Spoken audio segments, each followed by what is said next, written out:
Hello, good evening everyone. Okay, നമ്മളിന്ന് hydraulics അല്ലെങ്കിൽ fluid മെക്കാനിക്സിന്റെ ഫസ്റ്റ് സെക്ഷൻ ആണ് ഇവിടെ ആരംഭിക്കുന്നത്. ഓക്കെ, അപ്പോൾ ഹൈഡ്രോളിക്സിന്റെ നമുക്ക് ആരംഭിക്കാൻ ഏറ്റവും നല്ലത് നമ്മൾ ഫ്ലൂയിഡിന്റെ പ്രോപ്പർട്ടീസ് എല്ലാം പറയുന്നതായിരിക്കും. ഓക്കെ, ഇപ്പം ഈ ക്ലാസ് ആദ്യമായിട്ട് അറ്റൻഡ് ചെയ്യുന്നവർക്ക് നിങ്ങൾക്ക് എന്തെങ്കിലും കാര്യങ്ങൾ പറയാനുണ്ടെങ്കിൽ നിങ്ങൾക്ക് താഴെയായിട്ട് ഒരു ചാറ്റ് ഓപ്ഷൻ ഉണ്ട്. അതിനകത്ത് നിങ്ങൾ ക്ലിക്ക് ചെയ്യുവാണെങ്കിൽ നിങ്ങൾക്ക് കമന്റ് ചെയ്യാനൊരു ഓപ്ഷൻ ഉണ്ടാവും. ഓക്കെ, നിങ്ങൾക്ക് എന്തെങ്കിലും കാര്യങ്ങൾ ഷെയർ ചെയ്യാനോ അല്ലെങ്കിൽ എന്തെങ്കിലും മനസ്സിലാവേണ്ടി വരുവാണെങ്കിൽ ആ ഒരു ഓപ്ഷൻ ഉപയോഗിച്ച് നിങ്ങൾക്ക് ഇന്ററാക്ട് ചെയ്യാൻ സാധിക്കുന്നതാണ്. ഓക്കെ, അപ്പൊ നമുക്ക് ക്ലാസ് കണ്ടിന്യൂ ചെയ്യാം. അപ്പോൾ ഏറ്റവും ആദ്യം നമ്മൾ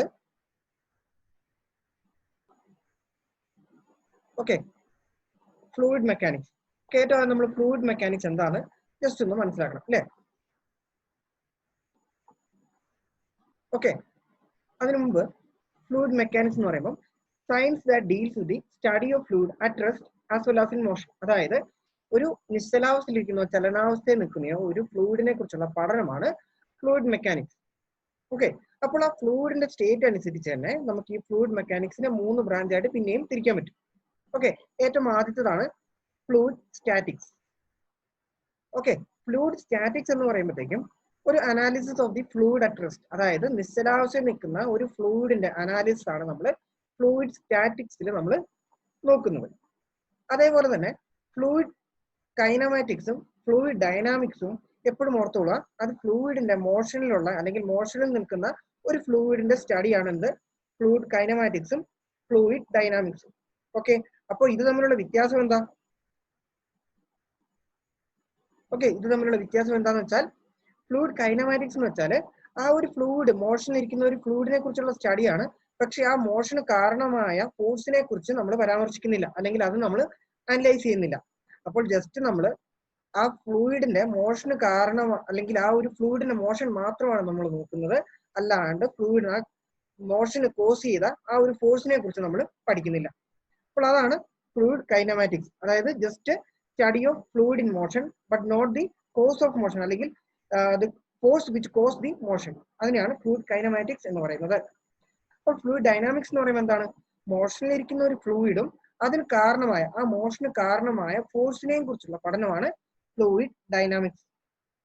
ഓക്കെ, അപ്പോൾ നമ്മൾ ഫ്ലൂയിഡ് മെക്കാനിക്സ് എന്താ നോക്കി, പിന്നെ അതിന്റെ 3 ബ്രാഞ്ചസ് ഫ്ലൂയിഡ് സ്റ്റാറ്റിക്സും കൈനമാറ്റിക്സും ഡൈനാമിക്സും. ഓക്കെ, അപ്പൊ നമ്മൾ സ്ട്രെങ്ത് ഓഫ് മെറ്റീരിയൽ നോക്കാൻ നേരത്താണ് ഇതേപോലെ സ്റ്റാറ്റിക്സും ഡൈനാമിക്സും കൈനമാറ്റിക്സും ഒക്കെ നമ്മൾ നോക്കാറുണ്ട്. അപ്പോൾ അതേപോലെ തന്നെ മെക്കാനിക്സിൽ അല്ലെങ്കിൽ ഫ്ലൂയിഡ് മെക്കാനിക്സിൽ വരുന്ന 3 ബ്രാഞ്ചസ് ആണ് ഈ കാണുന്നത്. ഓക്കെ, ഇനി നമ്മൾ ഫ്ലൂയിഡിന് പറയുന്നതിന് മുമ്പായിട്ട് നമ്മൾ matter, anything that has mass and has A given volume, അതായത് ഒരു ഭാരമോ ഒരു നിശ്ചിത സ്ഥലം ഒക്യുപ്പൈ ചെയ്യുന്ന മെറ്റീരിയലിനെയാണ് നമ്മൾ എന്ത് പറയുന്നത്? മാറ്റർ എന്ന് പറയുന്നത്. ഓക്കെ, അപ്പോൾ ഈ മാറ്ററിനെ നമുക്ക് മെയിൻലി 2 ക്ലാസ് ആയിട്ട് തിരിക്കാൻ പറ്റും, സോളിഡും ഫ്ലൂയിഡും. ഓക്കെ, ഈ ഫ്ലൂയിഡിനകത്താണ് എനിത്തിങ് ദാറ്റ് ക്യാൻ ഫ്ലോ, അതിനെയാണ് നമ്മൾ ഫ്ലൂയിഡ് എന്ന് പറയുന്നത്. അതിനകത്താണ് എന്തൊക്കെ വരുന്നത്? ലിക്വിഡും ഗ്യാസും വരുന്നത്. ഓക്കെ, റെഡിയാണല്ലോ അല്ലെ? അപ്പൊ നമ്മൾ ഇനി സോളിഡ്സിനെ കുറിച്ച് നോക്കുകയാണെങ്കിൽ സോളിഡ്സിന്റെ കുറച്ച് ക്യാരക്ടറിസ്റ്റിക്സ് നോക്കാം. ഓക്കെ, അപ്പോൾ നമ്മൾ ഒരു ഗിവൺ വോളിയം എടുക്കുകയാണെങ്കിൽ അതിനകത്തെ മോളിക്യൂൾസ് ഏറ്റവും അടുത്ത് നിൽക്കുന്ന ഒരു അറേഞ്ച്മെന്റ് ആയിരിക്കും എന്തിലുണ്ടാവുക? സോളിഡ്സിലുണ്ടാവുക. അതായത് for a given volume the number of molecules will be high, അല്ലെങ്കിൽ ഡെൻസിലി അത് പാക്ഡ് ആയിരിക്കും സോളിഡ്സിൽ. ഓക്കെ, പിന്നെ ഈ പാർട്ടിക്കിൾസ് തമ്മിലുള്ള ഫോഴ്സിനെ, അതായത് ആ ഒരു മെറ്റീരിയലിന്റെ പാർട്ടിക്കിൾസ് തമ്മിലുള്ള ഫോഴ്സ് എന്തായിരിക്കും? ഈ ഒരു സോളിഡിന്റെ കേസിൽ ഹൈ ആയിരിക്കും.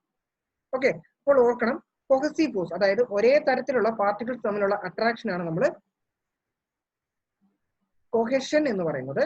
അതേസമയം ഡിഫറെന്റ് ടൈപ്സ് ആയിട്ടുള്ള അല്ലെങ്കിൽ ഡിഫറെന്റ് തരത്തിലുള്ള പാർട്ടിക്കിൾസ് തമ്മിലുള്ള അട്രാക്ഷൻ ആണ് എന്ത്? അഡഷൻ. ഓക്കെ അല്ലെ? അപ്പോൾ ഈ സോളിഡ്സിൽ കൊഹസീവ് ഫോഴ്സ് വളരെ ഹൈ ആയിരിക്കും. ഓക്കെ, കൊഹസീവ് ഫോഴ്സ് വളരെ ഹൈ ആയിരിക്കും. പിന്നെ ഇതിന്റെ കുറച്ച് പ്രോപ്പർട്ടീസ് പറയാൻ നേരത്ത് ഈ ഒരു മെറ്റീരിയൽ നല്ല റിജിഡ് ആയിരിക്കും, ഹൈലി റിജിഡ് ആയിരിക്കും. പിന്നെ പറയാറ് അതിന്റെ വോളിയം. ഓക്കെ, ഇപ്പം ലിക്വിഡ് ആയിക്കോട്ടെ ഗ്യാസ് ആയിക്കോട്ടെ അതൊരു കണ്ടെയ്നറിനനുസരിച്ചായിരിക്കും അതിന്റെ വോളിയം. പക്ഷെ ഈ സോളിഡിന്റെ കേസിൽ it has A definite volume. Okay, പിന്നെ ഇതിനകത്തുള്ള പാർട്ടിക്കിൾസ് എല്ലാം കോമ്പാക്റ്റ് ആയിട്ട് അറേഞ്ച്ഡ് ആയിരിക്കും. കോമ്പാക്ട്ലി അറേഞ്ച്ഡ് പാർട്ടിക്കിൾസ് ആയിരിക്കും ഇതിനകത്ത് ഉണ്ടാവുക. ഓക്കെ, അപ്പൊ നമ്മൾ സോളിഡ്സിന്റെ ബ്രീഫ് ആയിട്ടാണ് ഇപ്പോൾ നോക്കിയത്. അതിനകത്ത് എന്ന് പറയുമ്പോഴത്തേക്കും ഒരു ഗിവൺ വോളിയത്തിലെ മോളിക്യൂൾസ് എല്ലാം അല്ലെങ്കിൽ അതിന്റെ പാർട്ടിക്കിൾസ് എല്ലാം വളരെ ഡെൻസ്ലി അറേഞ്ച്ഡ് ആയിരിക്കും. പാർട്ടിക്കിൾസ് തമ്മിലുള്ള അട്രാക്ഷൻ അല്ലെങ്കിൽ പോസിറ്റീവ് ഫോഴ്സ് എന്ന് പറയുന്നത് ഇതിനകത്ത് മാക്സിമം ആയിരിക്കും. പിന്നെ അതിന്റെ properties it has highly rigid, പിന്നെ ഡെഫിനിറ്റ് വോളിയം ഉണ്ടാവും, പിന്നെ കോമ്പാക്ട് അറേഞ്ച്മെന്റ് ഓഫ് പാർട്ടിക്കിൾസ് ആണ് ഇതിനകത്ത് ഉള്ളത്. ഓക്കെ, ഇനി അടുത്തത് ലിക്വിഡ്. ഓക്കെ, ലിക്വിഡ് അറിയാം, ലിക്വിഡ് അല്ലേ, എനിത്തിങ് ദാറ്റ് ക്യാൻ ഫ്ലോ, അതാണ് ഫ്ലൂയിഡ്. ഫ്ലൂയിഡിൽ തന്നെ ലിക്വിഡ് എന്ന് പറയുമ്പോൾ എന്തായിരിക്കും? അപ്പോൾ നമ്മൾ വെള്ളം ഇങ്ങനത്തെ മെറ്റീരിയൽസ് ആണ് ലിക്വിഡ് ആയിട്ട് വരുന്നത്. അപ്പോൾ അതും ഗ്യാസും തമ്മിൽ വേർതിരിക്കുന്നത് എന്തായിരിക്കും? അപ്പോൾ നമ്മൾ ഇതേപോലെ തന്നെ ഒരു ഗിവൺ വോളിയം എടുക്കുമ്പോൾ സോളിഡ്സിനേക്കാൾ മോളിക്യൂൾസിന്റെ കണ്ടന്റ് കുറവായിരിക്കും. ഓക്കെ, നമ്പർ ഓഫ് മോളിക്യൂൾസ് എന്ന് പറയുന്നത് സോളിഡ്സ് വെച്ച് നോക്കുമ്പോഴത്തേക്കും കുറവായിരിക്കും. നമ്പർ ഓഫ് മോളിക്യൂൾസ്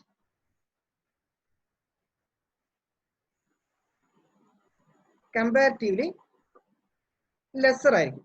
ഇതേപോലെ തന്നെ തമ്മിലുള്ള ഫോഴ്സ്, അതായത് അതിന്റെ പാർട്ടിക്കിൾസ് തമ്മിലുള്ള ഫോഴ്സ് ഓഫ് അട്രാക്ഷൻ അല്ലെങ്കിൽ കോസീവ് ഫോഴ്സ് സോളിഡ്സിന്റെ അത്രയും ഉണ്ടാവൂല, അതിനേക്കാളും കുറച്ചും കൂടെ കുറവായിരിക്കും. കോസീവ് ഫോഴ്സ് കമ്പാരിറ്റീവ്ലി ലോ ആയിരിക്കും. പിന്നെ പറയാനുള്ളത് ഈ ഒരു ലിക്വിഡ് എന്ന് പറയുന്നത് അത് എപ്പോഴും അത് കണ്ടെയ്ൻ ചെയ്തിരിക്കുന്ന കണ്ടെയ്നറിന്റെ ഷേപ്പ് ആയിരിക്കും എടുക്കുന്നത്. അപ്പം ഈ എന്താണ് സോളിഡ് പോലെ റിജിഡ് അല്ല, പക്ഷെ എന്തായിരിക്കും അതിന്റെ ഷേപ്പ് എന്ന് പറയുന്നത് അത് കണ്ടെയ്ൻ ചെയ്തിരിക്കുന്ന കണ്ടെയ്നറിന്റെ ഷേപ്പ് ആയിരിക്കും. അപ്പം നോട്ട്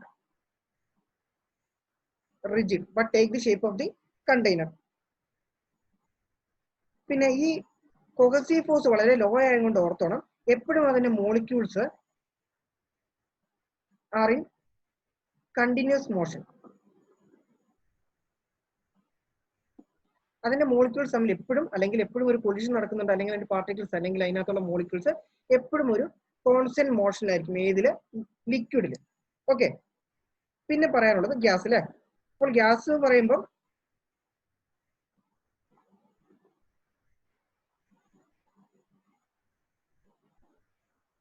ഓക്കെ, ഗ്യാസ് എന്ന് പറയുമ്പോഴത്തേക്കും എന്താണ് ഇതിന്റെ പാർട്ടിക്കിൾസ് നമ്പർ ഓഫ് മോളിക്യൂൾസ് എന്ന് പറഞ്ഞു ഒരു ഗിവൺ വോളിയിലെ നമ്പർ ഓഫ് മോളിക്യൂൾസ് എന്ന് പറയുമ്പോഴത്തേക്കും സോളിഡിനെയും ലിക്വിഡിനേക്കാളും എന്തായിരിക്കും? കുറവായിരിക്കും. Number of molecules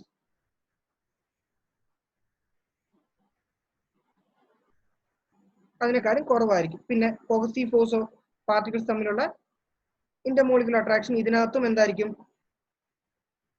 lower than liquid. Okay, ഇപ്പോൾ നമ്മൾ സോളിഡിന്റെ ഒരു പ്രോപ്പർട്ടി പറയുമ്പോൾ അത് റിജിഡ് ആണെന്ന് പറഞ്ഞു, പിന്നെ അതിനൊരു ഡെഫിനിറ്റ് വോളിയം ഉണ്ടെന്ന് പറഞ്ഞു. ഓക്കെ, അപ്പോൾ നമ്മൾ ലിക്വിഡിലേക്ക് പോയപ്പോഴത്തേക്കും അത് റിജിഡ് അല്ല, പക്ഷെ അതിന്റെ ഷേപ്പ് എന്തായിരിക്കും? എപ്പോഴും ആ ഒരു കണ്ടെയ്നറിന്റെ ഷേപ്പ് ആയിരിക്കും. പക്ഷെ നമുക്ക് ലിക്വിഡ് എന്ന് പറയുമ്പോഴത്തേക്ക് അതിന്റെ വോളിയം എപ്പോഴും ഏതാണ്ട് കോൺസ്റ്റന്റ് ആയിരിക്കും. ഇൻകംപ്രസിബിൾ ആണെന്നാണ് നമ്മൾ മിക്ക ലിക്വിഡും ഇൻകംപ്രസിബിൾ ആണെന്നാണ് പറയുന്നത്, അതിന്റെ വോളിയം മാറാറില്ല. പക്ഷെ ഗ്യാസിന്റെ കേസിലോ അത് കണ്ടെയ്ൻ ചെയ്തിരിക്കുന്ന കണ്ടെയ്നറിന്റെ വലിപ്പം അനുസരിച്ചായിരിക്കും ഗ്യാസിന്റെ വോളിയം നമ്മൾ പറയുന്നത്. അപ്പോൾ വോളിയം എന്ന് പറയുമ്പോൾ എന്തായിരിക്കും? Will be equal to the volume of the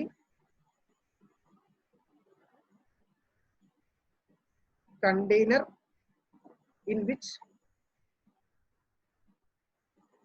it is contained.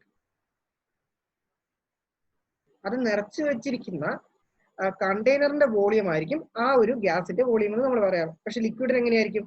ആ ഒരു കണ്ടെയ്നർ നിറഞ്ഞില്ലെങ്കിൽ നമ്മൾ അതിന്റെ വോളിയം കിടക്കാൻ നേരത്തെ എങ്ങനെയായിരിക്കും? അത്രയും ഹൈറ്റിൽ മാത്രമേ ആ വോളിയത്തിന്റെ ഹൈറ്റ് ഉണ്ടാവുള്ളൂ. അപ്പോൾ ആ ഒരു വ്യത്യാസം മനസ്സിലാക്കുക. അതായത് നമ്മൾ ഈ സോളിഡ് ലിക്വിഡ് ഗ്യാസിലേക്ക് പോകുമ്പോഴത്തേക്കും അതിന്റെ പാർട്ടിക്കിൾസിന്റെ അട്രാക്ഷന്റെ ഫിനോമിന ഒന്ന് മനസ്സിലാക്കുക. പിന്നെ വോളിയം, റിജിഡിറ്റിയും കാര്യങ്ങളും ജസ്റ്റ് ഒന്ന് കമ്പയർ ചെയ്യുന്നത് നല്ലതാണ്. ഓക്കെ, ഇനി നമ്മൾ ഫ്ലൂയിഡിന്റെ അല്ലെങ്കിൽ നമ്മൾ ലിക്വിഡിന്റെ പ്രോപ്പർട്ടീസിലേക്ക് കിടക്കുകയാണ്. അപ്പോൾ ഏറ്റവും ആദ്യം തന്നെ നമ്മൾ പഠിക്കേണ്ടത് ആണ് ഡെൻസിറ്റി. ഓക്കെ, എന്താണ് ഡെൻസിറ്റി എന്ന് എല്ലാവർക്കും അറിയാമായിരിക്കുമല്ലോ അല്ലെ? Mass by volume. Mass by വോളിയത്തിനാണ് നമ്മൾ ഡെൻസിറ്റി എന്ന് പറയുന്നത്. ഓക്കെ, അല്ലെങ്കിൽ യൂണിറ്റ് മാസ്, ഒരു യൂണിറ്റ് വോളിയത്തിൽ എത്രയായിരിക്കും അതിന്റെ മാസ് എന്നാണ് നമ്മൾ ഡെൻസിറ്റി കൊണ്ട് അർത്ഥമാക്കുന്നത്. ഓക്കെ, ഇനി നമ്മൾ കുറച്ച് സ്റ്റാൻഡേർഡ് ആയിട്ടുള്ള ഫ്ലൂയിഡ്സിന്റെ ഒക്കെ ഡെൻസിറ്റി അറിയണം. ഓക്കെ, ജസ്റ്റ് നോക്കുക. ഡെൻസിറ്റി ഓഫ് വാട്ടർ എത്രയാണ്? ഡെൻസിറ്റി ഓഫ് വാട്ടർ എന്ന് പറയുന്നത് 1000 kilogram per metre cube. Okay, ഇത് പറയുന്നതിന് മുമ്പായിട്ട് തന്നെ നമുക്ക് ഇതിന്റെ യൂണിറ്റ് ഒന്ന് പറയാം. യൂണിറ്റ്, ഡെൻസിറ്റിന്റെ യൂണിറ്റ് എന്ന് പറയുന്നത് മാസിന്റെ കിലോഗ്രാം പെർ മീറ്റർ ക്യൂബ് ആയിരിക്കുമല്ലോ അല്ലെ, kilogram per metre cube. Okay, ഇതിന്റെ CGS യൂണിറ്റിലേക്ക് എടുക്കുവാണെങ്കിൽ എത്രയായിരിക്കും? ഗ്രാം പെർ സെന്റിമീറ്റർ ക്യൂബ് ആയിരിക്കും. ഓക്കെ, അപ്പൊ നമ്മള് SI യൂണിറ്റ് ആണ് കിലോഗ്രാം പെർ മീറ്റർ ക്യൂബും CGS യൂണിറ്റ് ആണ് എന്ത്? ഗ്രാം പെർ സെന്റിമീറ്റർ ക്യൂബും. റെഡി അല്ലേ? ഇനി ഇതിന്റെ ഓർക്കേണ്ടത് ഡയമെൻഷണൽ ഫോർമുല. ഡയമെൻഷണൽ ഫോർമുല എത്രയായിരിക്കും? പറയാവോ? ഡയമെൻഷണൽ ഫോർമുല എന്തായിരിക്കും? സിമ്പിൾ അല്ലേ? നമ്മള് മാസിൻ്റെത് നമ്മളെപ്പോഴും ഡിനോട്ട് ചെയ്യാറ് M ആണ്. അപ്പോൾ ഇതിനകത്ത് മാസ് പെർ വോളിയം അല്ലേ, അപ്പോൾ ഇതിനകത്ത് മാസിന്റെ ഡയമെൻഷൻ ആയിട്ട് നമ്മൾ m⁻1. പിന്നെ ഉള്ളത് വോളിയം എന്ന് പറയുമ്പോൾ എന്തായിരിക്കും? ml⁻3. ഓക്കെ, അപ്പൊ നമ്മൾ ഇപ്പൊ തന്നിരിക്കുന്നത് m/L³ എന്നാണ് പറഞ്ഞത്. നമ്മൾ ഡയമെൻഷൻ എഴുതാൻ നേരത്തെ എത്രയായിരിക്കും എഴുതുക? ml⁻3. ഓക്കെ, ഇതായിരിക്കും എന്ത്? നമ്മുടെ ഡെൻസിറ്റിന്റെ ഡയമെൻഷണൽ ഫോർമുല. ഓക്കെ, എല്ലാവർക്കും മനസ്സിലായല്ലോ അല്ലെ? അപ്പൊ നമ്മൾ ഡെൻസിറ്റി നോക്കി. ഇനി ഈ ഡെൻസിറ്റി ഓഫ് വാട്ടർ നമ്മൾ ഗ്രാം പെർ സെന്റിമീറ്റർ ക്യൂബിൽ പറയുവാണെങ്കിൽ എത്രയായിരിക്കും? 1 gram per centimetre cube. Okay, ഈ രണ്ട് വാല്യൂ ഒന്ന് നോട്ട് ചെയ്ത് വെക്കുക. ഓക്കെ ഓക്കെ, ഇനി നമ്മൾ ഐഡിയൽ ഗ്യാസ് ഇക്വേഷൻ എടുക്കുക. ഇപ്പൊ നമ്മൾ പറഞ്ഞത് ഫ്ലൂയിഡിന്റെ കേസാണ് നോക്കുക. ഇനി നമ്മൾ ഐഡിയൽ ഗ്യാസ് ഇക്വേഷൻ നോക്കുക. ഓക്കെ, ഐഡിയൽ ഗ്യാസ് ഇക്വേഷൻ വെച്ചിട്ട് നമുക്ക് പറയാം PV = mRT. ഇതിൽ നിന്ന് P will be equal to m/V into RT. Okay, ഇത് നമ്മൾ പറയുന്നത് ഒരു കാര്യം ഡിറൈവ് ചെയ്യാൻ വേണ്ടിയിട്ടാണ്. ജസ്റ്റ് ഒന്ന് ശ്രദ്ധിക്കാം. അപ്പോൾ ഇതിനകത്തുനിന്ന് P will be equal to density into RT എന്ന് എഴുതാലോ. ഓക്കെ, ഇത് ഐഡിയൽ ഗ്യാസ് ഇക്വേഷൻ ആണ്. അപ്പൊ നമ്മൾ ഗ്യാസസിൽ മാത്രമേ ഇത് അപ്ലൈ ചെയ്യത്തുള്ളൂ. ഓക്കെ, അപ്പോൾ ജസ്റ്റ് നോക്കുക. P is directly proportional to rho അല്ലെങ്കിൽ ഡെൻസിറ്റി. അപ്പോൾ നമുക്ക് പറയാം P ഇൻക്രീസ് ചെയ്യുവാണെങ്കിൽ ഡെൻസിറ്റിയും എന്ത് സംഭവിക്കും? ഇൻക്രീസ് ചെയ്യും. ഏത് കേസിൽ? കംപ്രസിബിൾ ഫ്ലൂയിഡിന്റെ കേസിൽ. അപ്പൊ നമ്മൾ കൂടുതലായിട്ട് നമ്മുടെ ലിക്വിഡ് അങ്ങനെ കംപ്രസ് ചെയ്യാൻ സാധിക്കത്തില്ല. അപ്പോൾ നമ്മൾ ഒരു എയറിന്റെ ഒക്കെ കേസിലായിരിക്കും നമ്മൾ പറയാം പ്രഷർ കൂട്ടുവാണെങ്കിൽ നമുക്ക് ഡെൻസിറ്റിയും കൂടും. ഓക്കെ, ഇനി നമ്മൾ പറയാം P into P/T is equal to R into rho. അതായത് ഡെൻസിറ്റിയും ടെമ്പറേച്ചറും തമ്മിൽ ഇൻവേഴ്സ് റിലേഷൻ. അതായത് നമുക്ക് ടെമ്പറേച്ചർ കൂട്ടുവാണെങ്കിൽ ഡെൻസിറ്റി എന്ത് സംഭവിക്കും? കുറയും. Okay, this can be only applied for gases and compressible fluid. Okay, ഇനി നമ്മൾ എല്ലാ ഗ്യാസിനും ഇത് അപ്ലൈ ചെയ്യാൻ പറ്റത്തില്ല. അപ്പോൾ ഈ ഒരു കാര്യം വാലിഡ് ആവുന്നത്, ഈ ഒരു തിയറി വാലിഡ് ആവുന്നത് ഏതായിരിക്കും? കംപ്രസിബിൾ ഗ്യാസസിൽ മാത്രമല്ല, കംപ്രസിബിൾ ആയിട്ടുള്ള ഗ്യാസസിൽ മാത്രമാണ് നമ്മൾ ഈ പറഞ്ഞ പ്രഷർ കൂടുമ്പോൾ ഡെൻസിറ്റി കൂടുന്നു അല്ലെങ്കിൽ ടെമ്പറേച്ചർ കൂടുമ്പോൾ ഡെൻസിറ്റി കുറയുന്നു എന്ന് നമുക്ക് അപ്ലൈ ചെയ്യാൻ പറ്റുന്നത്. ഓക്കെ, അപ്പോൾ നമ്മൾ അതിന് ക്ലാസ് അല്ലെങ്കിൽ അതിനൊരു ക്രൈറ്റീരിയ ആയിട്ട് പറയുന്നത് match number less than 0.3. Okay, Mach number less than 0.3 ആണെങ്കിൽ ആ ഗ്യാസിനെ നമ്മൾ ഇൻകംപ്രസിബിൾ ഗ്യാസ് എന്നാണ് പറയുന്നത്. ആ ഗ്യാസ് നമുക്ക് കംപ്രസ് ചെയ്യാൻ സാധിക്കത്തില്ല. അപ്പോൾ മാച്ച് നമ്പർ ലെസ് ദാൻ 3 ആവുന്ന കേസിൽ നമുക്ക് എന്ത് പറയാൻ പറ്റത്തില്ല? ഈ പറഞ്ഞ തിയറി പറയാൻ പറ്റത്തില്ല. ഓക്കെ ഓക്കെ, അപ്പോ ഇപ്പോൾ മാച്ച് നമ്പർ എന്താന്ന് കുറച്ച് പേർക്ക് ചെറിയൊരു ഡൗട്ട് വരുന്നുണ്ടാവില്ല. എന്താണ് മാച്ച് നമ്പർ? മാച്ച് നമ്പർ എന്ന് വെച്ചാൽ നമ്മൾ ഈ സൗണ്ടിന്റെ വെലോസിറ്റി ആയിട്ട് ഒരു കമ്പാരിസൺ ആണ്. അപ്പോൾ match number of A gas എന്ന് പറയുന്നത്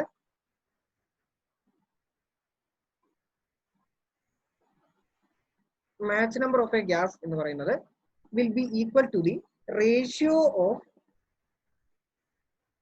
speed of gas. നമ്മൾ കൺസിഡർ ചെയ്തിരിക്കുന്ന ഗ്യാസിന്റെ speed divided by speed of sound in that medium അല്ലെങ്കിൽ in that gas. Okay, usually നമ്മൾ പറയാറ് speed of sound 330 metre per second അല്ലേ. അപ്പോൾ ഓർത്തോളാം, ഈ മാച്ച് നമ്പർ എന്ന് പറയുന്നത് സ്പീഡ് ഓഫ് സൗണ്ടുമായിട്ട് ആ ഒരു ഗ്യാസിന്റെ വെലോസിറ്റിന്റെ ഒരു കമ്പാരിസൺ ആണ് നടത്തുന്നത്. ഓക്കെ, അപ്പോൾ ഞാൻ ജസ്റ്റ് ചോദിക്കട്ടെ, മാച്ച് നമ്പർ ലെസ് ദാൻ 1 ആണെങ്കിൽ നമ്മൾ അതിനെ എന്തായിട്ടാണ് പറയാറ്? Mach number less than 1. നമ്മൾ 3 ക്ലാസ് പറയാറുണ്ട്. Mach number equal to 1, Mach number greater than 1. Okay, Mach number less than 1 ആണെങ്കിൽ നമ്മൾ എന്താ അതിനെ പറയാറ്? അത്തരം ഗ്യാസിനെ സബ്സോണിക്. ഓക്കെ, ശരിയാണ്. മാച്ച് നമ്പർ ലെസ് ദാൻ 1 ആണെങ്കിൽ നമ്മൾ അതിനെ സബ്സോണിക് എന്ന് പറയും. മാച്ച് നമ്പർ ഗ്രേറ്റർ ദാൻ 1 ആണെങ്കിൽ എന്താ പറയാ? ഓക്കെ, അത് സബ് ആയതുകൊണ്ട് ഇത് സൂപ്പർസോണിക് അല്ലെങ്കിൽ ഹൈപ്പർസോണിക് എന്നും പറയാം. ഓക്കെ,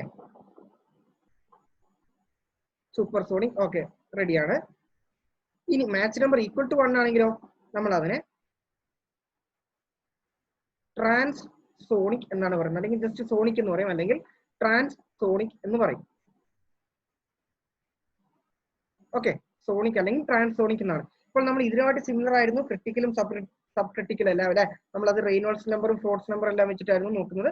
അതിപ്പോഴല്ല, നമുക്ക് കുറച്ചും കൂടെ, അതായത് ഫ്ലോ ഒക്കെ എത്തുമ്പോഴായിരിക്കും നമ്മൾ ആ കാര്യങ്ങൾ ഡിസ്കസ് ചെയ്യുന്നത്. അപ്പോൾ നമ്മൾ ഇവിടെ ഈ മാച്ച് നമ്പർ പറഞ്ഞുകൊണ്ട് അതുമായിട്ട് ബന്ധപ്പെട്ട് അത്രയും കാര്യങ്ങൾ ഒന്ന് പറഞ്ഞു തന്നു, ജസ്റ്റ് ഒന്ന് നോട്ട് ചെയ്തേക്കാം. ഓക്കെ,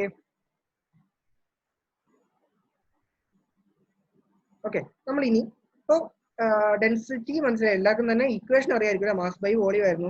പക്ഷെ ചിലപ്പോൾ നമ്മൾ കൺഫ്യൂഷൻ ആയി പോകുന്നത്, നമ്മൾ വാട്ടറിന്റെ ഡെൻസിറ്റി എടുക്കാൻ നേരത്ത് 1 ആണോ 100 ആണോ എടുക്കാന്നായിരിക്കും. അപ്പൊ അതൊന്ന് ഓർത്ത് വെച്ചോളാം. നമ്മൾ കിലോഗ്രാം പെർ മീറ്റർ ക്യൂബിലാണ് എടുക്കുന്നെങ്കിൽ 1000 എന്ന് എടുക്കണം. ഗ്രാം പെർ സെന്റിമീറ്റർ ക്യൂബിലാണ് എടുക്കുന്നെങ്കിൽ എന്തായിട്ട് എടുക്കണം? 1 ആയിട്ട് എടുക്കണം. അപ്പോൾ അത് കൺഫ്യൂഷൻ ആക്കരുത്. റെഡി അല്ലേ? പിന്നെ ജസ്റ്റ് ഡയമെൻഷണൽ ഫോർമുല എങ്ങനെയാ വന്നതെന്ന് കൂടെ ജസ്റ്റ് ഒന്ന് ഓർത്താൽ മതിയേ. ഇനി അടുത്തതാണ് specific weight. Okay, specific weight ഇപ്പൊ നമ്മൾ നോക്കിയത് എന്തായിരുന്നു? ഇപ്പൊ നമ്മൾ നോക്കിയത് ഡെൻസിറ്റി ആയിരുന്നു. ഇതിനെ അല്ലെങ്കിൽ സ്പെസിഫിക് മാസ് എന്ന് പറയായിരുന്നു. ഇവിടെ സ്പെസിഫിക് വെയിറ്റ് ആകുമ്പോൾ ഇക്വേഷൻ എങ്ങനെ മാറും? ഇക്വേഷൻ എങ്ങനെയാ മാറുക? ഓക്കെ, ഞാൻ തന്നെ പറയാം. വെയിറ്റ് ബൈ വോളിയം ആയിരിക്കും അല്ലെ. Weight by volume. ഒരു ഗിവൺ വോളിയത്തില് എത്രയായിരിക്കും വെയിറ്റ്? അതായിരിക്കും എന്ത്? Weight by volume. Okay, correct. Weight by volume ആണ് എന്ത്? സ്പെസിഫിക് വെയിറ്റ് എന്ന് പറയുന്നത്. ഓക്കെ, ഇതിന് വേറൊരു പേരും കൂടെ ഉണ്ട്, വെയിറ്റ് ഡെൻസിറ്റി. ഓക്കെ, ഇതൊക്കെ സിമ്പിൾ കാര്യങ്ങളാണ്, പറഞ്ഞു പോയാൽ പോരെ അല്ലെ. അപ്പം വെയിറ്റ് ഡെൻസിറ്റി ആണ് നമ്മൾക്ക് ഒരു സ്പെസിഫിക് വെയിറ്റിന് വേറൊരു പേര്. പിന്നെ നമ്മൾ ഓർക്കേണ്ടത് ഈ വെയിറ്റിന്റെ യൂണിറ്റ് എന്തായിരിക്കും വരിക? വെയിറ്റിന്റെ യൂണിറ്റ് എന്ന് പറയുന്നത് ന്യൂട്ടൺ. അപ്പോൾ സ്പെസിഫിക് വെയിറ്റിന്റെ യൂണിറ്റ് എന്ന് പറയുന്നത് ന്യൂട്ടൺ പെർ മീറ്റർ ക്യൂബ് ആയിരിക്കും. ന്യൂട്ടൺ പെർ മീറ്റർ ക്യൂബ് ആയിരിക്കും. Okay, newton per metre cube. അങ്ങനെയാണെങ്കിൽ ഇതിന്റെ ഡയമെൻഷണൽ ഫോർമുലയോ?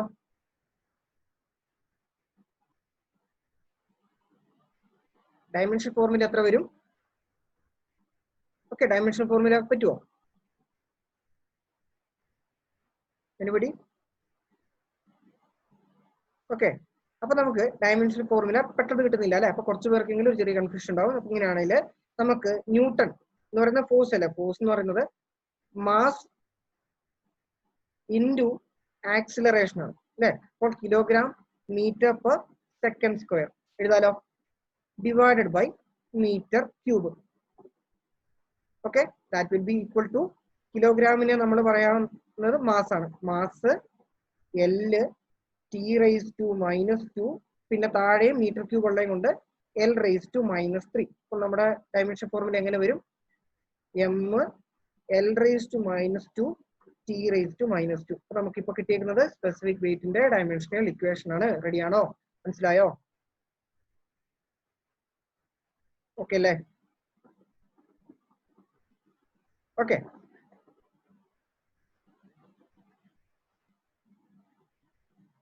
ഓക്കെ, അപ്പോ നമുക്ക് ഇനി വെയിറ്റ് എന്ന് പറയുമ്പോൾ നമ്മൾ വേറൊരു ഇക്വേഷൻ കൂടെ പഠിച്ചിട്ടുണ്ടാവും, എം ജി അല്ലെ. എം ജി ബൈ വി എന്ന് എഴുതാലോ. Mass into acceleration due to gravity ആണ് നമ്മൾ വെയിറ്റ് ആയിട്ട് പറയുന്നത്. അപ്പോൾ എം ജി ബൈ വി ആണ് എന്ത്? Specific weight. അപ്പോൾ നമുക്ക് ഇതിനെ എന്ത് എഴുതാൻ പറ്റും? എം ബൈ വി എന്ന് പറയുന്നത് എന്താണ്? എം ബൈ വി എന്ന് പറയുന്നത് പിന്നെ നമുക്ക് എന്ത് കിട്ടി? ഡെൻസിറ്റി കിട്ടി. അപ്പോൾ density into G. Okay, density into G. അപ്പോൾ നമുക്ക് വെയിറ്റ് ഡെൻസിറ്റി അല്ലെങ്കിൽ specific weight can be equal to rho into G. അപ്പോൾ നമ്മൾ ഇത് വെച്ചിട്ട് വെയിറ്റ് ഡെൻസിറ്റി ഓഫ് വാട്ടർ ചോദിക്കുകയാണെങ്കിൽ നമുക്ക് എത്ര എഴുതാൻ പറ്റണം?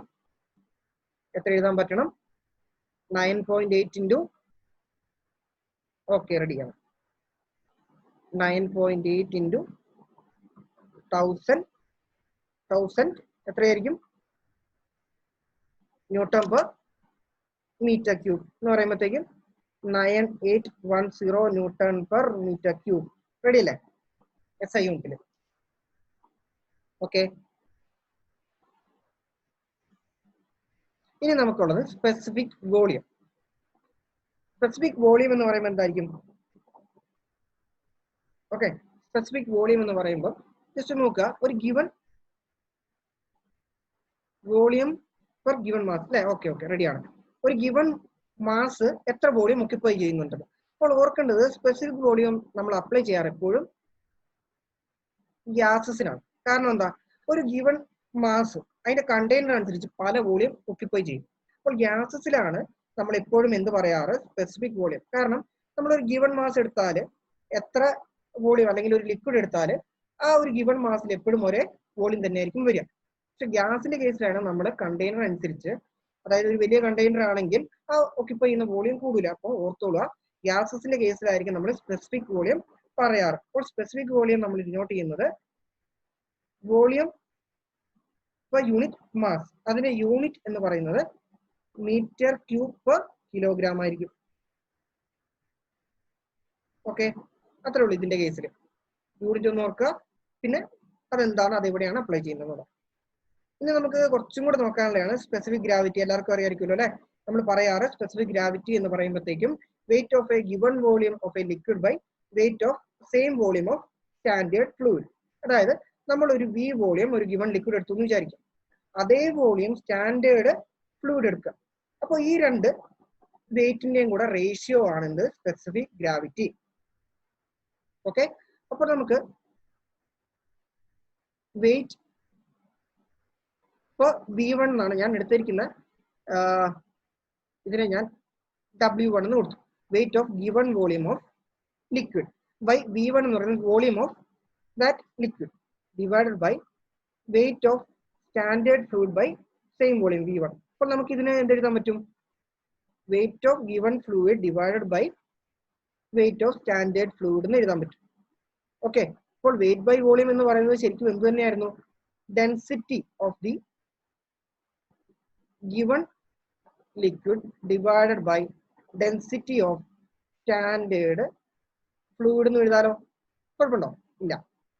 ഇനി density of given fluid into G രണ്ടിടത്തും കൂടെ ചേരും. അങ്ങനെയാണെങ്കിൽ എന്ത് വരും?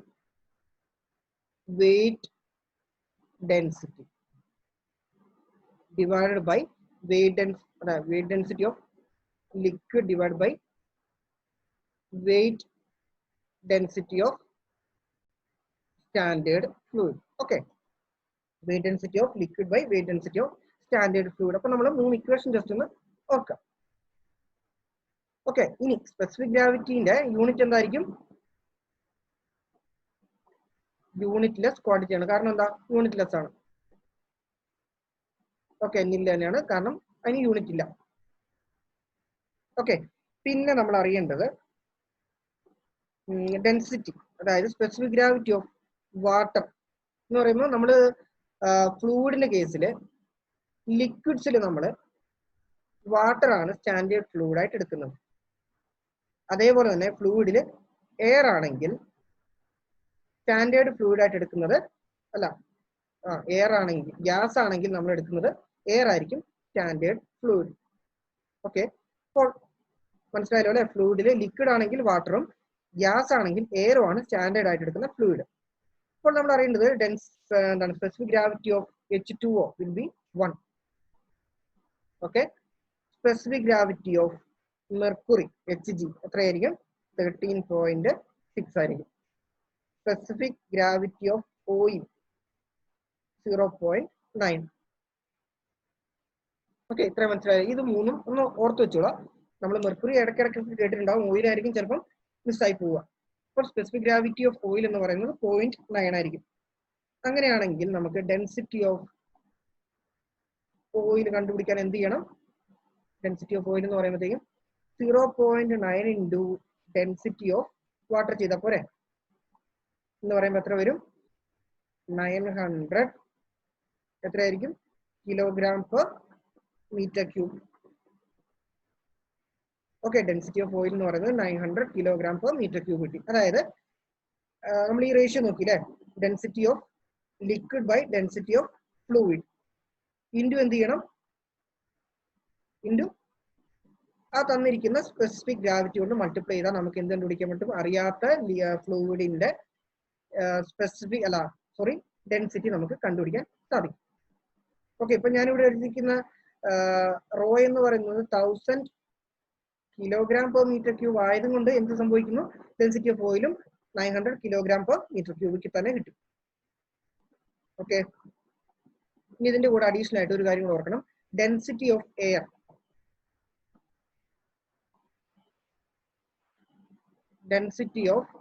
എന്ന് പറയുന്നത് എത്രയാണ്?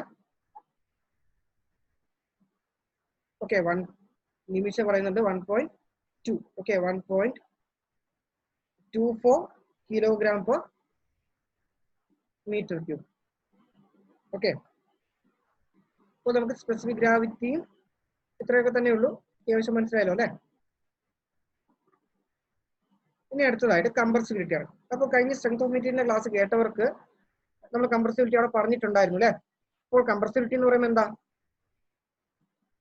അല്ലെങ്കിൽ ജസ്റ്റ് എന്ന് പറയാം, നമ്മളൊരു ഫ്ലൂയിഡിന്റെ ഒരു പ്രോപ്പർട്ടിയാണ് എത്രമാത്രം അതിനൊരു പ്രഷർ അപ്ലൈ ചെയ്ത് അതിന്റെ വോളിയം കുറയ്ക്കാൻ പറ്റുന്ന ആ ഒരു പ്രോപ്പർട്ടിയാണ് ശരിക്കും കംപ്രസിബിലിറ്റി. അപ്പോൾ ഞാനിപ്പോൾ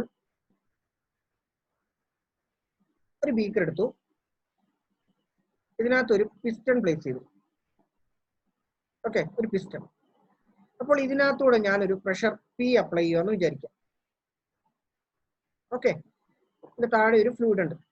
അപ്പോൾ പ്രഷർ P1 തൊട്ട് P2 ആയപ്പോൾ pressure increases from P1 to P2. അപ്പോൾ വോളിയം എന്ത് സംഭവിച്ചു? വോളിയം V1 നിന്ന് V2 കുറഞ്ഞു. Okay, pressure P1 P2 ആക്കിയപ്പോഴത്തേക്കും volume V1 നിന്ന് V2 കുറഞ്ഞു. ഇത് ഡിക്രീസും ഇത് ഇൻക്രീസും ആണെന്ന് ഓർക്കാം.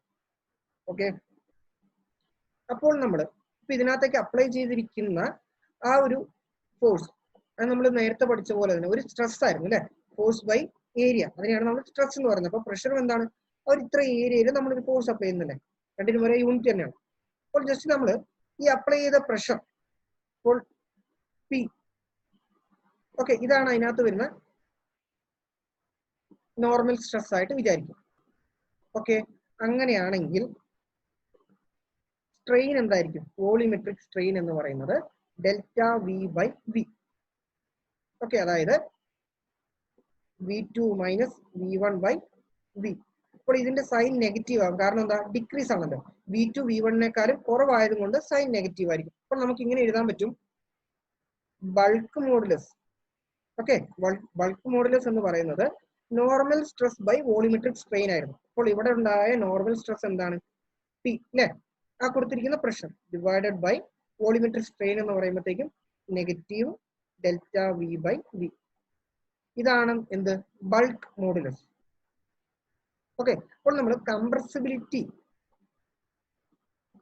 ഒരു മാത്തമാറ്റിക്കൽ ഇക്വേഷൻ എന്ന് പറയുന്നത് 1 ബൈ ബൾക്ക് മോഡുലസ് ആയിരിക്കും. ഓക്കെ, കംപ്രസിബിലിറ്റിന്റെ മാത്തമാറ്റിക്കൽ ഇക്വേഷൻ എന്ന് പറയുന്നത് 1 ബൈ എന്തായിരിക്കും? Bulk modulus. അപ്പോൾ ഇതിൽ നിന്ന് നമുക്ക് എന്ത് എഴുതാം? Minus delta V by V into 1 by P. Okay, അപ്പോൾ ഇതിന്റെ യൂണിറ്റ് എന്ത് തന്നെ വരും? അപ്പോൾ കംപ്രസിബിലിറ്റിന്റെ യൂണിറ്റ് പറയാനാണ് ഞാൻ ഈ കാര്യം പറഞ്ഞത്. അപ്പോൾ യൂണിറ്റ് എത്ര വരും? ഓക്കെ, പ്രഷറിന്റെ യൂണിറ്റ് എന്താ? ന്യൂട്ടൺ പെർ മീറ്റർ സ്ക്വയർ അല്ലേ? അപ്പോൾ ഇവിടെ 1 പ്രഷർ ആയതുകൊണ്ട് എന്താണ് മീറ്റർ സ്ക്വയർ പെർ ന്യൂട്ടൺ. അതായിരിക്കും കംപ്രസിബിലിറ്റിന്റെ യൂണിറ്റ്.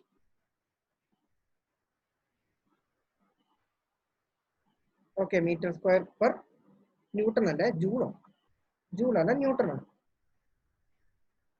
Okay, ready. അപ്പോ നമുക്ക് അത്രയും കൊണ്ട് നമുക്ക് ഇപ്പം കംപ്രസിബിലിറ്റി എന്ന് പറയുമ്പോൾ ജസ്റ്റ് ഒരു പ്രോപ്പർട്ടിയാണ്. By virtue of which fluid changes its volume under a pressure. അതായത് ഒരു പ്രഷർ അപ്ലൈ ചെയ്ത് ആ ഒരു ഫ്ലൂയിഡിന് അതിന്റെ വോളിയത്തിന് ഒരു കുറവ് സംഭവിക്കുക അല്ലെങ്കിൽ അത് ചേഞ്ച് ചെയ്യാനുള്ള ഒരു പ്രോപ്പർട്ടിയാണ് എന്ത്? കംപ്രസിബിലിറ്റി. ഓക്കെ അല്ലേ? ഇനി അടുത്തത് നമുക്ക് ഇച്ചിരി വൈഡ് ആയിട്ട് തന്നെ എടുക്കാറുള്ളതാണ്. എന്താണ്? വിസ്കോസിറ്റി അല്ലേ? വിസ്കോസിറ്റി എന്ന് പറയുമ്പോൾ എന്താണ്?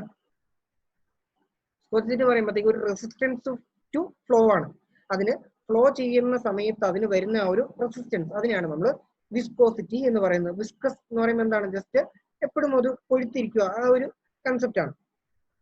ഓക്കെ, അപ്പോൾ വിസ്കോസിറ്റി എന്ന് പറഞ്ഞാൽ it's an internal resistance offered to the flow. അതായത് ഇപ്പോൾ ഞാൻ പറയാണ്, ഒരു ഫ്ലൂയിഡ് ഇങ്ങനെ ഫ്ലോ ചെയ്യാണ്, പല പല ലെയേഴ്സ് ഉണ്ടാവും. ഓക്കെ, അപ്പൊ ഇപ്പോഴും ഈ താഴത്തെ ലെയറിനേക്കാളും സ്പീഡിലായിരിക്കും തൊട്ട് മേലത്തെ ലെയർ ഫ്ലോ ചെയ്യുന്നത്. അതിനേക്കാളും സ്പീഡിലായിരിക്കും എന്ത്? ഇതിന്റെ മേലത്തെ ലെയർ ഫ്ലോ ചെയ്യുന്നത്. അതിനേക്കാളും സ്പീഡ് കൂടുതലായിരിക്കും അതിന്റെ മേലത്തെ ലെയർ ഫ്ലോ ചെയ്യുന്നത്. അപ്പോ ഈ ലെയർ ഇതിന്റെ മേലെ കൂടെ ഫ്ലോ ചെയ്യുമ്പോൾ ഇവിടെ വരുന്ന ഒരു ഷിയർ സ്ട്രെസ് അല്ലെങ്കിൽ ഒരു ഷിയർ ഫോഴ്സ്, ഓക്കെ, ഇവിടെ വരുന്ന ആ ഒരു ഷിയർ ഫോഴ്സ്, അതാണ് എന്തിന് കാരണം? വിസ്കോസിറ്റിക്ക് കാരണം. ഓക്കെ, ഈ ഒരു ഇന്റേണൽ ഫോഴ്സ്. ഓക്കെ, ഇവിടെ വരുന്ന ഇന്റേണൽ ഫോഴ്സ് എന്ത് തന്നെയാണ്? ഒരേ തരത്തിലുള്ള പാർട്ടിക്കിൾ ആയതുകൊണ്ട് ഒരു കൊഹസീവ് ഫോഴ്സ് ആണ്. ഓക്കെ, ഒരേ തരത്തിലുള്ള പാർട്ടിക്കിൾസ് തമ്മിൽ ഒരു ലെയർ ബൈ ലെയർ ആയിട്ട് ഇതിന് മേലെ കൂടെ ഇങ്ങനെ പോകുമ്പോഴത്തേക്കും വരുന്ന ആ ഒരു ഇന്റേണൽ റെസിസ്റ്റൻസിനെയാണ് നമ്മൾ വിസ്കോസിറ്റി എന്ന് പറയുന്നത്. അപ്പോൾ ഇതിന് കാരണക്കാര് രണ്ടാൾക്കാരാണ്. എന്തൊക്കെയാണ്? ഒന്ന് ഞാനിപ്പോ പറഞ്ഞു, ഇന്റർമോളിക്കുലർ അട്രാക്ഷൻ അല്ലെ? Intermolecular attraction. പിന്നെയോ അതിനാണ് കൊഹഷൻ എന്നും പറയാറുണ്ട് അല്ലെ? ഒരേ തരത്തിലുള്ള മോളിക്യൂൾസ് ആയതുകൊണ്ട് കൊഹഷൻ. പിന്നെ ഉള്ളത് ഇന്റർമോളിക്കുലർ മൊമെന്റം എക്സ്ചേഞ്ച്.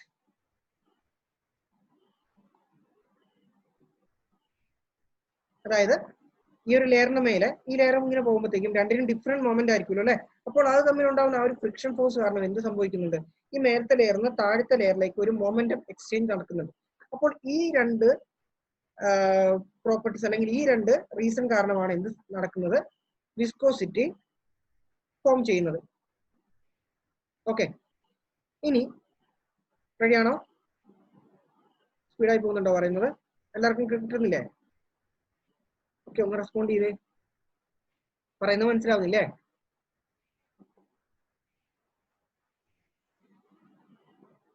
ഓക്കെ അല്ലേ? ഓക്കെ ഓക്കെ, മനസ്സിൽ ആവുന്നു. Okay, thank you. അപ്പോ ഞാൻ ഇനി രണ്ട് ഫ്ലൂയിഡ് എടുക്കുന്നു.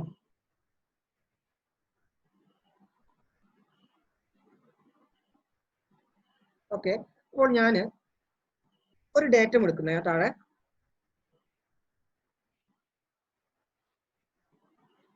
ഇതൊരു ഡേറ്റം. ഓക്കെ, ഇതിന്റെ മേലെ ഒരു ഫ്ലൂയിഡ് പോകുന്നുണ്ട്. അപ്പോൾ താഴത്തെ ലെയറും മേലത്തെ ഒരു ലെയറുമായിട്ട് വിചാരിക്കാം. റെഡിയല്ലേ? വിചാരിച്ചില്ലേ? അങ്ങനെയാണെങ്കിൽ ഇവിടെ ഒരു ഷിയർ സ്ട്രെസ് വരുന്നുണ്ട്. ഓക്കെ, ഈ ഒരു ഷിയർ സ്ട്രെസ്സോ അല്ലെങ്കിൽ അവിടെ ഒരു ഫോഴ്സ് കാരണം ഈ മേലത്തെ ലെയർ താഴത്തെ ലെയറിനെക്കാളും കുറച്ച് കൂടുതൽ മൂവ് ചെയ്തു. ഒരു ഗിവൺ ടൈം എടുത്തപ്പോഴത്തേക്കും ഓക്കെ, ഈ മേലത്തെ ലെയർ കുറച്ചും കൂടെ കൂടുതൽ മൂവ് ചെയ്തു എന്ന് വിചാരിക്കും. ഓക്കെ, ഈ ഡിസ്റ്റൻസിനെ ഞാൻ ds ഡിസ്പ്ലേസ്മെന്റ് ആയതുകൊണ്ട് ds എന്ന് ഡിനോട്ട് ചെയ്തു. ഓക്കെ, അപ്പോൾ ഈ ഒരു ട്രയാങ്കിൾ കാണാം. അപ്പോൾ ഒരു ഗിവൺ ടൈമിൽ at A given time dt ഇത് തമ്മിലുള്ള ഈ ഒരു ഡിഫറൻസ്, ഓക്കെ, ഈ ഒരു ഡിസ്റ്റൻസിന്റെ ചേഞ്ച് ആണെന്ന് ds. ഓക്കെ, അപ്പോൾ ഇത് തമ്മിലുണ്ടാവുന്ന വെലോസിറ്റിന്റെ ഡിഫറൻസിനെ ഞാൻ ഡി യു ആയിട്ട് ഡിനോട്ട് ചെയ്തു. ഇനി അതല്ല, ജസ്റ്റ് നോക്കുക. ഇപ്പോൾ ഇതിന്റെ velocity U plus D U, ഇതിന്റെ വെലോസിറ്റി യു. ഓക്കെ, താഴത്തെ ലെയറിന്റെ വെലോസിറ്റി യുവും മേലത്തെ ലെയറിന്റെ വെലോസിറ്റി യു പ്ലസ് ഡി യുവും ആണെന്ന് വിചാരിക്കാം. അപ്പോൾ ആ തമ്മിലുള്ള ആ ഒരു ഡിഫറൻസ് എന്ന് പറയുന്നത് എന്തായിരിക്കും? ഡി യു അല്ലേ? ഓക്കെ, അപ്പോൾ ഇത് വെച്ചിട്ട് ഈ ലെയേഴ്സ് തമ്മിലുള്ള ഡിസ്റ്റൻസിനെ ഞാൻ ഡി വൈ എന്നും ഡിനോട്ട് ചെയ്തു. ഈ ട്രയാങ്കിൾ മനസ്സിലായല്ലോ. ഈ ഹൈറ്റ് ഡി വൈ, ഈ ഡിസ്റ്റൻസ് ഡി എസ്. അപ്പൊ ട്രയാങ്കിളിൽ നിന്ന് കാണുമ്പോഴേ നിങ്ങൾക്ക് മനസ്സിലായി കാണാം എന്തോ ഒരു ഡെറിവേഷനിലേക്കാണ് ഈ പോകുന്നത് അല്ലേ? സിമ്പിൾ ആയിട്ടുള്ള ഒരു കാര്യമാണ്. അപ്പോൾ ഈ ട്രയാങ്കിൾ നോക്കുക. ഇവിടെ ഉണ്ടായ ഡിഫ്ലക്ഷൻ അല്ലെങ്കിൽ ആ ഒരു ആംഗിൾ ഓഫ് ഇൻക്ലൂഡഡ് ആംഗിൾ എന്ന് പറയുന്നത് തീറ്റ ആണെന്ന് വിചാരിക്കും. അപ്പോൾ ഞാൻ തീറ്റ അല്ല, ഡി തീറ്റ, എല്ലാത്തിനും ഡി ഇരിക്കട്ടെ. അങ്ങനെയാണെങ്കിൽ tan D theta will be equal to എന്തായിരിക്കും? Opposite upon adjacent, D S divided by D Y എഴുതാലോ. അപ്പോൾ ചെറിയൊരു ആംഗിൾ ആണെങ്കിൽ നമുക്ക് ടാൻ തീറ്റനെ തീറ്റ എന്ന് എഴുതാം. അപ്പോൾ ഇതിനെ നമ്മൾ ഡി തീറ്റ എന്ന് എഴുതും. ഇനി നമുക്കറിയാം വെലോസിറ്റി. വെലോസിറ്റി എന്ന് പറയുന്നത് D S by D T ആണെന്ന് വിചാരിക്കും. അപ്പോൾ ഇതിൽ നിന്ന് നമുക്ക് ഡി എസ് എന്ത് എഴുതാം? V into D T. Okay, ഇവിടെ ഉണ്ടായ ചേഞ്ച് ഇൻ വെലോസിറ്റി എന്തായിരുന്നു?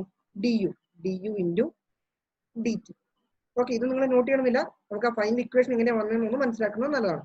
അപ്പോൾ നമുക്ക് എന്ത് എഴുതാൻ പറ്റും? ഇവിടെ D U into D T divided by D Y. Okay, ഈ സ്റ്റെപ്പ് ഒന്നും എഴുതണ്ട. നമുക്ക് അവസാനത്തെ ഇക്വേഷൻ വരുമ്പോഴത്തേക്ക് നിങ്ങൾക്ക് മനസ്സിലാവും. ഇതിങ്ങനെ പറഞ്ഞാൽ കുറച്ചും കൂടെ മനസ്സിലാവുന്നത് കൊണ്ടാണ് ഇതിങ്ങനെ തന്നെ എടുക്കാന്ന് വെച്ചത്. ഓക്കെ, അപ്പൊ നമുക്ക് എന്ത് എഴുതാം? ഡി തീറ്റ ഡിവൈഡഡ് ബൈ, ഈ ഡി ടിനെ ഞാൻ ഇപ്പുറത്തേക്ക് കൊണ്ടുപോകാം. D T will be equal to D U by D Y. Okay okay, D U by D Y. അപ്പോൾ നമ്മൾ ഇനി നോക്കേണ്ടത് ജസ്റ്റ് ഇവിടെ നോക്കുക. ഓക്കെ, ഈ രണ്ട് ടേമും ഇമ്പോർട്ടന്റ് ആണ്. ഇതിനകത്ത് D U by D Y എന്ന് പറയുന്നത് വെലോസിറ്റി ഗ്രേഡിയന്റും ഈ കാണുന്നത് റേറ്റ് ഓഫ് ആംഗുലാർ ഡിസ്പ്ലേസ്മെന്റും ആണ്. ഓക്കെ, അതിപ്പം ജസ്റ്റ് ഒന്ന് വെക്കുക, കയ്യിലിരുന്നോട്ടെ, ഞാൻ ചോദിക്കാം.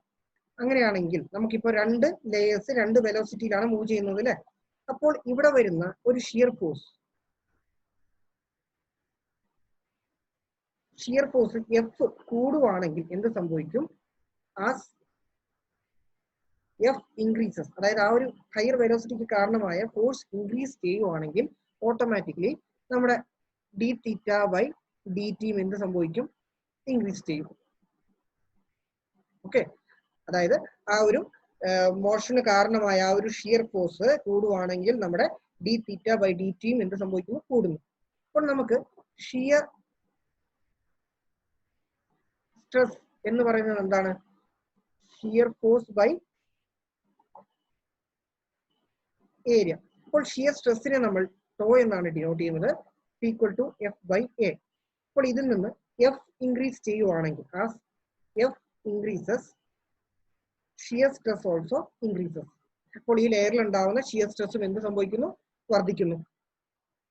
ഓക്കെ, അപ്പോൾ ജസ്റ്റ് നോക്കുന്നത്, ഇപ്പോൾ നമുക്ക് as F increases D theta by D T increase ചെയ്യുന്നു, as F increases tau also shear stress also increase. അപ്പോൾ നമുക്ക് ഇതുകൊണ്ട് എന്ത് എഴുതാൻ പറ്റണം?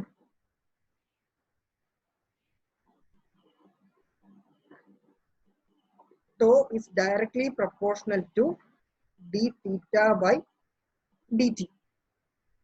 Tau is directly proportional to D theta by D T. Okay, അപ്പോൾ നമ്മൾ ഇതൊന്ന് മാറ്റിയിട്ട് ഈ വാല്യൂ അങ്ങോട്ട് കൊടുക്കുന്നു. Tau is directly proportional to D U by D T. ഇതെന്താണ്? ഞാൻ പറഞ്ഞ ഈ ടേമിനെയാണ് നമ്മൾ വെലോസിറ്റി ഗ്രേഡിയന്റ് എന്ന് വിളിക്കുന്നത്.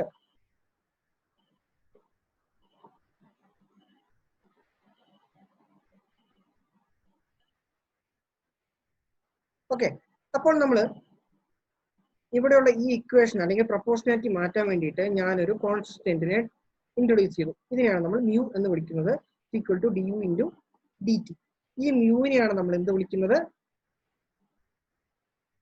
ഓക്കെ, ഓർക്കുന്നുണ്ടാവും, ഡൈനാമിക് വിസ്കോസിറ്റി.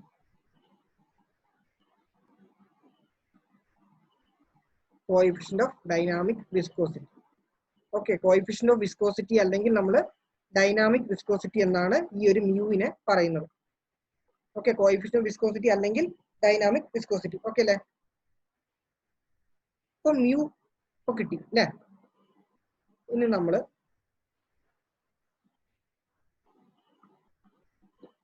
ഇതിൽ നിന്ന് മ്യൂവിന് ഒരു ഇക്വേഷൻ കണ്ടുപിടിക്കണം. Mu will be equal to tau by D U by D T. അങ്ങനെയാണെങ്കിൽ മ്യൂവിന്റെ യൂണിറ്റ് എന്തായിരിക്കും? മ്യൂവിന്റെ യൂണിറ്റ് ഇമ്പോർട്ടന്റ് ആണ്, കാരണം എപ്പോഴും ചോദിക്കുന്ന ഒരു ചോദ്യമാണ്. എന്താണ് യൂണിറ്റ് ഓഫ് മ്യൂ? ഓക്കെ, നമ്മൾ ആദ്യം എസ് ഐ യൂണിറ്റ് പറയാം. ഷിയർ സ്ട്രെസ്സിന്റെ യൂണിറ്റ് എന്തായിരുന്നു? Newton second per metre square. റെഡിയാണ്. എന്നാലും ജസ്റ്റ് ഒന്നുകൂടെ പറയാം. ന്യൂട്ടൺ പെർ മീറ്റർ സ്ക്വയർ ആയിരുന്നു എന്തിൻ്റെത്? ഷിയർ സ്ട്രെസ്സിൻ്റെത് അല്ലേ? ഇനി D U by D T എന്ന് പറയുന്നത് വെലോസിറ്റി ഗ്രേഡിയന്റ് ആണ്. ഓക്കെ, വെലോസിറ്റിന്റെ യൂണിറ്റ് എന്തായിരുന്നു? Okay, newton second per metre square. Correct ആണ് കേട്ടോ. അപ്പോൾ വെലോസിറ്റി ഗ്രേഡിയന്റിന്റെ നിങ്ങൾക്ക് അറിയായിരിക്കും, എന്നാലും ഞാൻ ഒന്നുകൂടെ പറയാം. സെക്കൻഡ് റൈസ് ടു -1 ആണ്. കാരണം എന്താണ് ഇവിടെ ഡി യു എന്ന് പറയുന്നത് എന്താണ്? വെലോസിറ്റിന്റെ യൂണിറ്റ് എന്ന് പറയുന്നത് L T raise to -1, sorry, metre per second. Okay, പിന്നെ എന്തുകൊണ്ട് ഡി ടി എന്ന് പറയുമ്പോഴത്തേക്ക് എന്താണ്? ഒരു ചേഞ്ച് ഇൻ ടൈമും കൂടെ കാണിക്കണം, എസും കൂടെ കാണിക്കണം, അല്ല സോറി എം കൂടെ കാണിക്കണം. അപ്പോൾ സോറി ഇതങ്ങനെയല്ല, metre per second divided by metre ആണ് വരേണ്ടത്. കാരണം വെലോസിറ്റി ഗ്രേഡിയന്റ് ആണ്, എത്രമാത്രമാണ് അതിന് വന്നേക്കുന്ന ഇൻക്രീസ് എന്ന്. ഡി വൈ ആണ്. ഓക്കെ ഓക്കെ ഓക്കെ, ശരി, കറക്റ്റ് ആണ്. ഡി വൈ ആയതും കൊണ്ട് എന്താണ്? D U by D Y ആണ്. ഞാൻ ഡി ടി എന്നാണ് ഇവിടെ ഡിനോട്ട് ചെയ്തത് അല്ലെ? അപ്പൊ മീറ്റർ ആയിരുന്നു, sorry, D U by D Y. Okay, അപ്പോൾ ഇവിടെ വരുന്നത് മീറ്റർ ആയിരുന്നു. അതുകൊണ്ട് തന്നെ metre per second divide by metre. അപ്പൊ നമുക്ക് എത്ര കിട്ടി? സെക്കൻഡ് കിട്ടും. അപ്പോൾ നമുക്ക് newton per metre square divide by S raise to -1 എന്ന് പറയുമ്പോഴത്തേക്കും ഈ എസ് എങ്ങോട്ട് പോകും? മേലേക്ക് പോകും. അപ്പോൾ നമുക്ക് newton second per metre square. Okay, ഇവിടെ ചെറുതായിട്ട് എനിക്കൊന്ന് തെറ്റിപ്പോയായിരുന്നു, സോറി. റെഡി ആയല്ലോ? ഇനി ഇത് മറക്കരുത്. ഇനി ഓർക്കേണ്ടത് ഇതിന്റെ സി ജി എസ് യൂണിറ്റ് ആണ്. അപ്പൊ നിങ്ങൾക്ക് എല്ലാവർക്കും വേഗം വേഗം ക്യാച്ച് ചെയ്യുന്നുണ്ട്, അതുകൊണ്ട് ഞാൻ സ്പീഡാക്കി തന്നെ പറയാം. ഇതിന്റെ സി ജി എസ് യൂണിറ്റ് എന്ന് പറയുന്നത് എത്രയാണ്?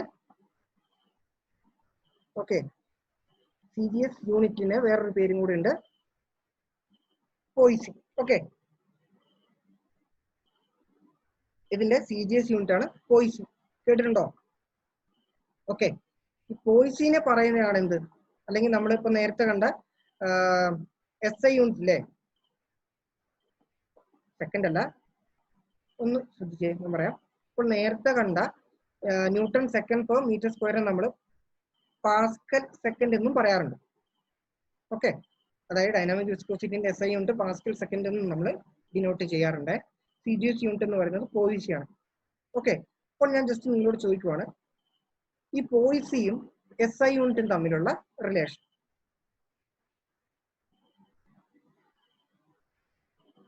ഓക്കെ, എത്രയായിരിക്കും?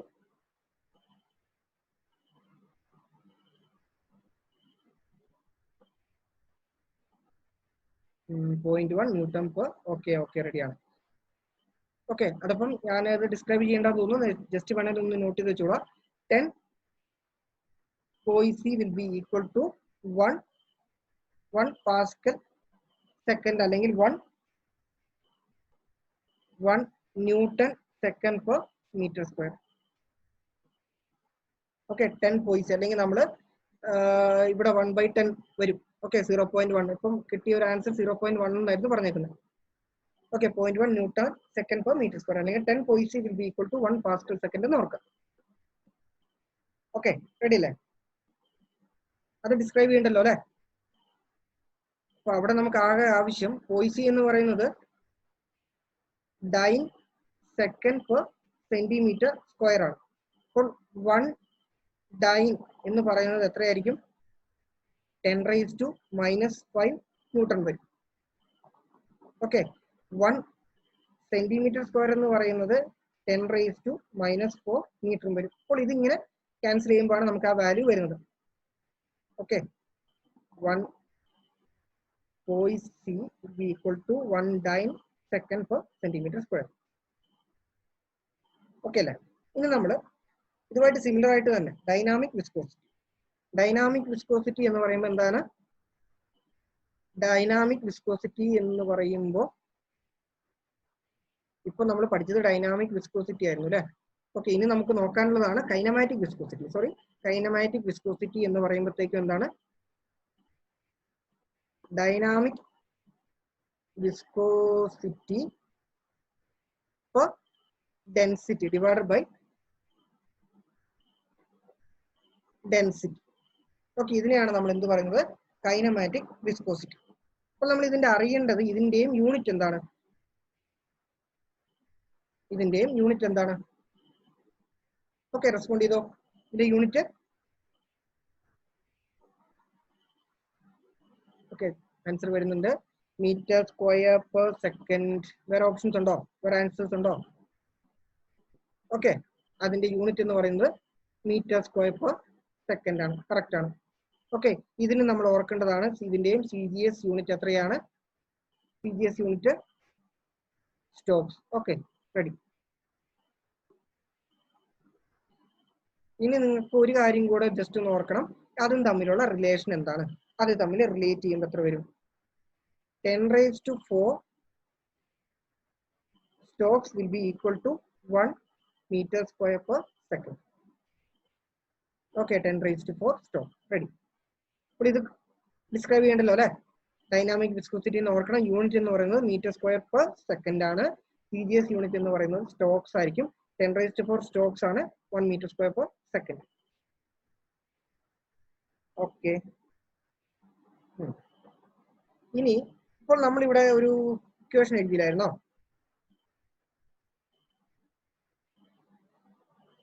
നമ്മൾ എഴുതിയിട്ടില്ല.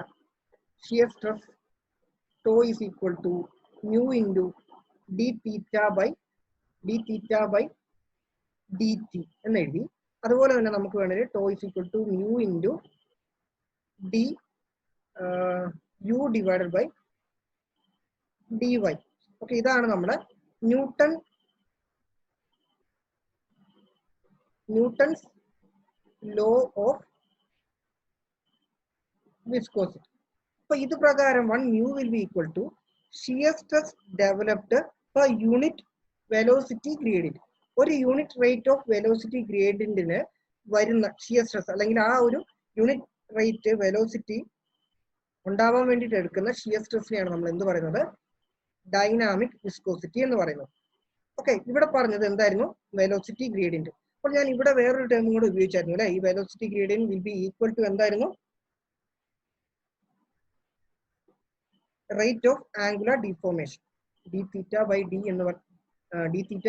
എന്ന് പറയുന്നത് rate of angular deformation. Okay, ഇതിവിടെ പറയാനുള്ള കാരണം നമ്മളിപ്പോ മ്യൂ എന്ന് പറയുന്ന ഡൈനാമിക് വിസ്കോസിറ്റിനെ will be equal to the shear stress developed per unit rate of angular deformation. ഒരു യൂണിറ്റ് ആംഗുലർ ഡിഫോർമേഷൻ ഉണ്ടാവാൻ എടുക്കുന്ന ഷിയർ സ്ട്രെസ് എന്നും നമുക്ക് അതിനെ ഡിഫൈൻ ചെയ്യാം. അപ്പോൾ വെലോസിറ്റി ഗ്രേഡിയന്റ് മാത്രമല്ല, നമ്മൾ ആംഗുലർ ഡിഫോർമേഷന്റെ ടേമിലും കൂടെ ഡൈനാമിക് വിസ്കോസിറ്റി പറയാറുണ്ട് എന്ന് ജസ്റ്റ് ഒന്ന് ഓർക്കാം. ഓക്കെ, അപ്പോൾ നമ്മൾ ഈ newton law of viscosity obey ചെയ്യുന്ന അല്ലെങ്കിൽ അത് ഫോളോ ചെയ്യുന്ന ഫ്ലൂയിഡ്സിനെ നമ്മൾ ന്യൂട്ടോണിയൻ ഫ്ലൂയിഡ് എന്നും പറയും. അതേസമയം ആ ഒരു ലോ അല്ലെങ്കിൽ Newton's law of viscosity obey ചെയ്യാത്ത ഫ്ലൂയിഡ്സിനെ നമ്മൾ നോൺ ന്യൂട്ടോണിയൻ ഫ്ലൂയിഡ് എന്നും പറയും. ഓക്കെ, റെഡിയാണ്. ഇനി അറിയേണ്ടത് എന്താണ് ഐഡിയൽ ഫ്ലൂയിഡ്? ഓക്കെ, അതും ജസ്റ്റ് ഒന്ന് നോട്ട് ചെയ്തോളൂ. അത് not compressible and not viscous. ഒട്ടും തന്നെ വിസ്കോസിറ്റി അല്ലെങ്കിൽ ഒട്ടും തന്നെ ഷിയർ സ്ട്രെസ്സും ഇല്ല, കംപ്രസബിളും അല്ലാത്ത ഫ്ലൂയിഡ്സിനെയാണ് നമ്മൾ എന്ത് പറയുന്നത്? ഐഡിയൽ ഫ്ലൂയിഡ് എന്ന് പറയുന്നത്. ഓക്കെ, ഇതൊരു ഇമാജിനറി കൺസെപ്റ്റ് ആണ്. കാരണം ഒട്ടും തന്നെ വിസ്കോസിറ്റി ഇല്ലാത്ത അല്ലെങ്കിൽ ഷിയർ സ്ട്രെസ് ഡെവലപ്പ് ചെയ്യാത്ത തരത്തിലുള്ള ഫ്ലൂയിഡ് ഇല്ല. എല്ലാ തരം ലിക്വിഡിലും എന്തുണ്ടാവും? ഒരു നിശ്ചിത അളവിലുള്ള ഷിയർ സ്ട്രെസ് ഉണ്ടാവും. അപ്പോൾ ഐഡിയൽ ഫ്ലൂയിഡ് എന്താണെന്ന് മനസ്സിലായല്ലോ അല്ലെ?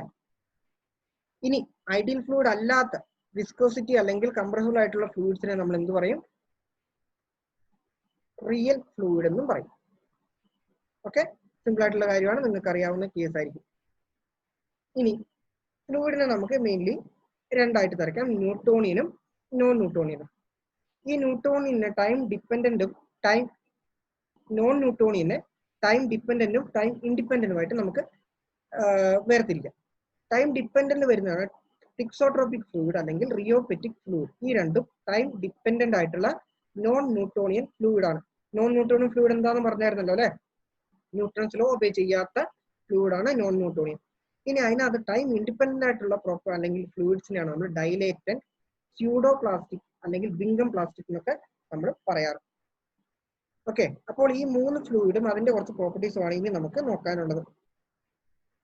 ഇതിന്റെ കൂടെ ജസ്റ്റ് ഒന്ന് നോട്ട് ചെയ്യണം, നോൺ ന്യൂട്ടോണിയൻ ഫ്ലൂയിഡിന്റെ സ്റ്റഡീനെയാണ് നമ്മൾ റിയോളജി എന്ന് പറയുന്നത്. Study of non Newtonian fluid ആണ് റിയോളജി. ഓക്കെ, അപ്പൊ നമുക്കിനി നോക്കാനുള്ളത് ഈ തിക്സോട്രോപ്പി, അതിന്റെ പ്രോപ്പർട്ടി, അതിന്റെ കുറച്ച് എക്സാമ്പിൾ, ടൈം ഇൻഡിപെൻഡന്റ് ആയിട്ടുള്ള ഡൈലേറ്റന്റ്, സ്യൂഡോ ആൻഡ് ബിംഗം ഫ്ലൂയിഡ്, ഇതിന്റെയും പ്രോപ്പർട്ടിയും അതിന്റെ കുറച്ച് എക്സാമ്പിൾ ആണ്. അപ്പോൾ ഏറ്റവും ആദ്യം തിക്സോട്രോപിക് ഫ്ലൂയിഡ്. തിക്സോട്രോപിക്കിന്റെ ഫ്ലൂയിഡിന്റെ പ്രോപ്പർട്ടി എന്ന് പറയുന്നത്, നമുക്ക് ഇനി ഓരോന്നിന്റെയും പ്രോപ്പർട്ടീസ് ആണല്ലേ നോക്കാനുള്ളത്. അപ്പോൾ ആദ്യം അതിനകത്ത് തിക്സോട്രോപിക് ഫ്ലൂയിഡ്. ഓക്കെ, തിക്സോട്രോപിക് ഫ്ലൂയിഡിന്റെ ബേസിക് ആയിട്ട് നമുക്ക് രണ്ട് പ്രോപ്പർട്ടീസ് ആണ് പഠിക്കാനുള്ളത്. ആദ്യത്തേന്ന് വെച്ചാൽ as time increases viscosity reduces. Time കൂടുന്നതിനനുസരിച്ച് വിസ്കോസിറ്റി കുറയുന്നു. അപ്പോൾ ഇതിന്റെ കൂടെ തന്നെ നമുക്ക് ഇതിന്റെ രണ്ട് എക്സാമ്പിൾസ് കൂടെ അറിയണം. എക്സാമ്പിൾസ് ഓഫ് തിക്സോട്രോപിക് ഫ്ലൂയിഡ് എന്ന് പറയുന്നത് paint, printers ink,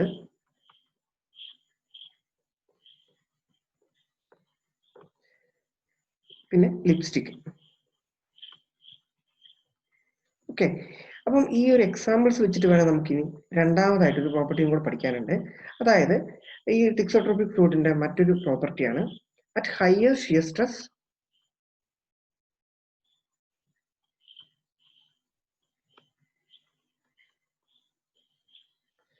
viscosity reduces. ഇപ്പൊ പെയിന്റിന്റെ ഒക്കെ കാര്യത്തിലാണെങ്കിൽ നമ്മൾ ബ്രഷും കൊണ്ട് ഈ പെയിന്റ് ഒരു സർഫസിൽ അപ്ലൈ ചെയ്യുവാണെങ്കിൽ ഒരു ഹയർ ഷിയർ സ്ട്രെസ് ആണ് അവിടെ കൊടുക്കുന്നത്. അപ്പോൾ ആ ഒരു സിറ്റുവേഷനിൽ ഇതിന്റെ വിസ്കോസിറ്റി കുറയുകയും നമുക്ക് യൂണിഫോം ആയിട്ട് ഒരു തിൻ ലെയർ ആയിട്ട് നമുക്ക് ഒരു സർഫസിൽ അപ്ലൈ ചെയ്യാൻ സാധിക്കുന്നു. ജസ്റ്റ് നോക്കാം. അപ്പോൾ ഓർത്തോളം തിക്സോട്രോപിക്ക് ടൈം കൂടുന്നതനുസരിച്ച് വിസ്കോസിറ്റി കുറയുന്നു, അതിന്റെ കൂടെ തന്നെ ഹയർ ഷിയർ സ്ട്രെസ് അപ്ലൈ ചെയ്യുന്ന സമയത്ത് വിസ്കോസിറ്റി കുറയുകയാണ് ചെയ്യുന്നത്. എക്സാമ്പിൾസ് ആയിട്ട് പെയിന്റ്, പ്രിന്റേഴ്സിന്റും ലിപ്സ്റ്റിക്കും. അടുത്തത് റിയോപെക്റ്റിക് ഫ്ലൂയിഡ്. ഓക്കെ, റിയോപെക്റ്റിക് ഫ്ലൂയിഡിനും ഇതേപോലെ തന്നെ നമുക്ക് രണ്ട് പ്രോപ്പർട്ടീസും എക്സാമ്പിളും ആണ് നോക്കാനുള്ളത്. ആദ്യത്തെ പ്രോപ്പർട്ടി എന്ന് പറയുമ്പോൾ ആസ് ടൈം ഇൻക്രീസസ് വിസ്കോസിറ്റിക്ക് എന്ത് സംഭവിക്കുന്നു? വിസ്കോസിറ്റി നേരെ ഓപ്പോസിറ്റ്, വിസ്കോസിറ്റി ഓൾസോ ഇൻക്രീസസ്. പിന്നെ at higher shear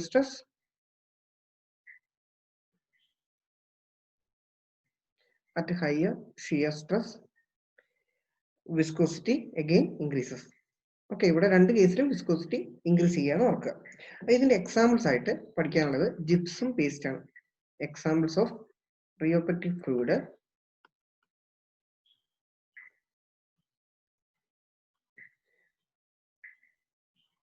gypsum paste. Okay, ഇനി അടുത്തതാണ് സ്യൂഡോ പ്ലാസ്റ്റിക്. ഓക്കെ, സ്യൂഡോ പ്ലാസ്റ്റിക്കിന് നമുക്ക് പഠിക്കാനുള്ള പ്രോപ്പർട്ടി എന്ന് വെച്ചാൽ as shear stress increases, shear stress കൂടുന്നതിനനുസരിച്ച് വിസ്കോസിറ്റി കുറയുന്നു. Okay, as shear stress increases viscosity decreases. ഇതാണ് സ്യൂഡോ പ്ലാസ്റ്റിക്കിന്റെ പ്രോപ്പർട്ടി. ഇതിന്റെ എക്സാമ്പിൾ ആയിട്ട് പഠിക്കാനുള്ളത് മിൽക്ക്, ആൻഡ് ബ്ലഡ്. ഓക്കെ, ഈ രണ്ടെണ്ണമാണ് നമുക്ക് സ്യൂഡോപ്ലാസ്റ്റിക്കിന്റെ എക്സാമ്പിൾ ആയിട്ട് പഠിക്കാനുള്ളത്. ഇനി അടുത്തതായിട്ട് dilated fluid. Okay, dilated fluid എന്ന് പറയുമ്പോൾ ഇതേപോലെ തന്നെ നമുക്ക് റിലേറ്റ് ചെയ്ത് പഠിക്കാം. As shear stress increases viscosity also increase. Okay, അതിനാണ് നമ്മൾ ഡൈലേറ്റഡ് ഫ്ലൂയിഡ് എന്ന് പറയുന്നത്. അതിന്റെ എക്സാമ്പിൾ ആയിട്ട് പഠിക്കാനുള്ളത് ബട്ടർ, ക്യുക്സാൻഡ്,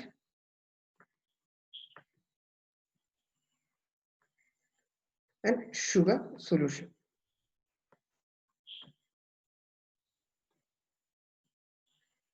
ഓക്കെ, അപ്പൊ നമ്മൾ ഡൈലേറ്റഡ് ഫ്ലൂയിഡിന്റെയും പ്രോപ്പർട്ടി നോക്കി. ഇനി അടുത്തതായിട്ട് Bingham fluid. Okay, Bingham fluid അല്ലെങ്കിൽ നമുക്ക് ഇതിനെ ഐഡിയൽ പ്ലാസ്റ്റിക് എന്നും പറയാം. Bingham fluid is otherwise known as ideal plastic. അപ്പം ഇതിന്റെ ഒരു പ്രത്യേകത വെച്ചാൽ ഇതൊരു മിനിമം ഷിയർ സ്ട്രെസ് വരെ മാത്രം ഇത് സോളിഡ് ആയിട്ട് നിലനിൽക്കും. അതിനുശേഷം ഇത് ആ ഒരു സ്റ്റേറ്റ് മാറും. ഓർത്തുള്ള solid till a minimum shear stress, ഒരു മിനിമം ഷിയർ സ്ട്രെസ് വരെ ഇത് സോളിഡ് ആയിട്ട് നിലനിൽക്കാൻ സാധിക്കുള്ളൂ. അതിന്റെ എക്സാമ്പിൾ ആയിട്ട് tooth paste,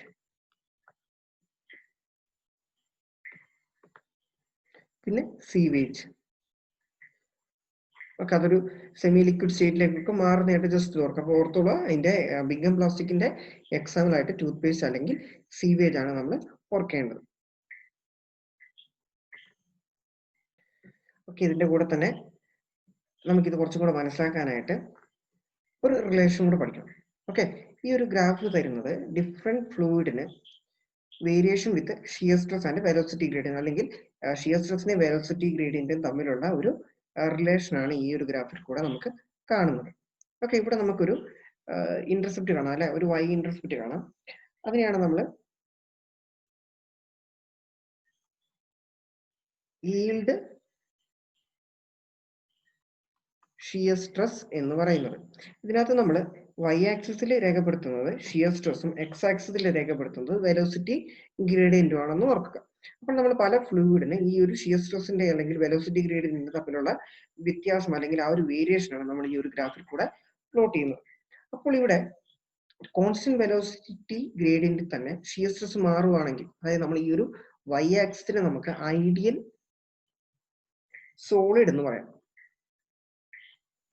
okay, shear stress increase ചെയ്യുന്നു, വെലോസിറ്റി ഗ്രേഡിയന്റ് മാറേണ്ട constant velocity gradient shear stress increase ചെയ്യുന്നതാണ് നമ്മൾ ഐഡിയൽ സോളിഡ് എന്ന് പറയുന്നു. ഇതേപോലെ തന്നെ എക്സ് ആക്സിസിനെ നമുക്ക് ഐഡിയൽ ഫ്ലൂയിഡ് എന്നും പറയും. ഓക്കെ, അപ്പം ഇതിനകത്ത് തന്നെ ഷിയർ സ്ട്രെസ് സീറോയിൽ തന്നെ, പക്ഷെ എന്ത് ചെയ്യുന്നു, വെലോസിറ്റി ഗ്രേഡിയന്റ് മാറുന്നു. അതിനാണ് നമ്മൾ ഐഡിയൽ ഫ്ലൂയിഡ് എന്ന് പറയുന്നത്.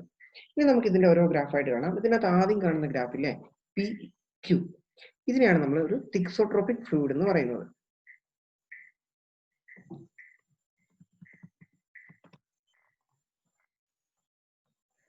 ഓക്കെ, നമ്മൾ നേരത്തെ പ്രോപ്പർട്ടി നോക്കിയായിരുന്നു. ആ ഷിയർ സ്ട്രെസ് ഇൻക്രീസസ് വിസ്കോസിറ്റി എന്ത് സംഭവിക്കുന്നു, വിസ്കോസിറ്റിക്ക് ഡിക്രീസ് ചെയ്യുന്നു അല്ലെ. ഇവിടെ നമുക്ക് കാണാം ഷിയർ സ്ട്രെസ് അനുസരിച്ച് തന്നെ വെലോസിറ്റി ഗ്രേഡിയന്റ് ഇൻക്രീസ് ചെയ്യുന്നതാണ്. അപ്പൊ ഒന്നാമത് ഈ കാണുന്ന ഗ്രാഫിനെയാണ് നമ്മൾ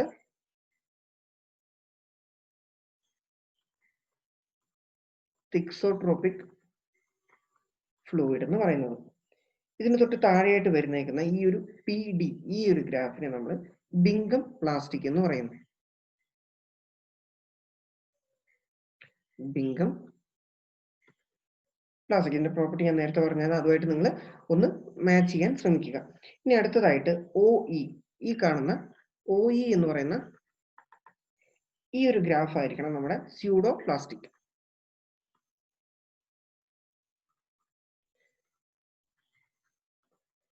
സ്യൂഡോ പ്ലാസ്റ്റിക് ഫ്ലൂയിഡ്. ഇനി കാണുന്ന ഒ ജി എന്ന് പറയുന്നത് എന്താണ്, കോൺസ്റ്റന്റ് ആണ് അല്ലെ. അതിനെയാണ് നമ്മൾ ന്യൂട്ടോണിയൻ ഫ്ലൂയിഡ്. ന്യൂട്ടോണിയൻ ഫ്ലൂയിഡ് നമ്മൾ എക്സാമ്പിൾ ആയിട്ട് പഠിച്ചായിരുന്നു. ഷിയർ സ്ട്രെസ് അനുസരിച്ച് തന്നെ ഷിയർ സ്ട്രെസ്സും വെലോസിറ്റി ഗ്രേഡിയന്റും ഡയറക്ട്ലി പ്രൊപ്പോർഷണൽ ആണെങ്കിൽ, അതാണ് നമ്മൾ ഈ ഒരു ഗ്രാഫിൽ നിന്ന് കാണുന്നത് അല്ലെ. ഒ ജി എന്ന് പറയുന്ന ഗ്രാഫ് നോക്കിയ സ്ട്രേറ്റ് ലൈൻ ആണ്. ഷിയർ സ്ട്രെസ് അനുസരിച്ച് തന്നെ വെലോസിറ്റി ഗ്രേഡിയന്റും മാറും. അതിനെയാണ് നമ്മൾ ന്യൂട്ടോണിയൻ ഫ്ലൂയിഡ് എന്ന് പറയുന്നത്. ഇനി കാണുന്ന ഒ സി എന്ന് പറയുന്ന ഈ ഒരു graph, it shows dilated fluid.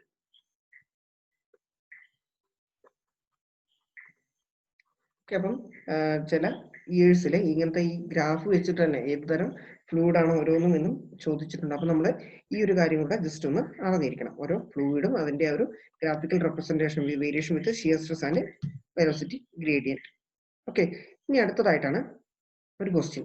Okay, ഇവിടെ ലിസ്റ്റ് 1 ഡെഫിനിഷൻസും വിത്ത് ലിസ്റ്റ് 2 പ്രോപ്പർട്ടീസും. അപ്പൊ ഇപ്പം പലതരത്തിലുള്ള ഫ്ലൂയിഡും തന്നിട്ടുണ്ട്, അതിന്റെ പ്രോപ്പർട്ടീസ് ആണ് ഇവിടെ തന്നേക്കുന്നത്. ഓക്കെ, അപ്പൊ നമുക്ക് നോക്കാം. ആദ്യത്തെ ലിസ്റ്റ് തന്നേക്കുന്നത് Newtonian fluid, ideal fluid, thixotropic fluid, rheopectic fluid. രണ്ടാമത്തെ ഓപ്ഷനിൽ ഇതിന്റെ ഓരോന്നിന്റെയും പ്രോപ്പർട്ടിയാണ്. ഒന്നാമത്തെ ഓപ്ഷൻ ആയിട്ട് തന്നേക്കുന്നത് ഫ്രിക്ഷൻലെസ് ആൻഡ് ഇൻകംപ്രസിബിൾ. എന്താണ് ഫ്രിക്ഷൻലെസ് ഇൻകംപ്രസിബിളും ഒക്കെ നമ്മൾ പറഞ്ഞായിരുന്നു. ഐഡിയൽ ഫ്ലൂയിഡ് ഒരു ഇമാജിനറി കൺസെപ്റ്റ് അല്ലെ, നോൺ വിസ്കസ് ആയിട്ടുള്ള ആ ഒരു ഫ്ലൂയിഡിനെയാണ് ഐഡിയൽ ഫ്ലൂയിഡ് എന്ന് പറയുന്നത്. അപ്പോൾ ഒന്നാമത്തെ ബിന്റെ ആൻസർ 1 ആയിരിക്കണം. ഇനി അടുത്ത Newtonian fluid, viscosity is invariant with shear stress.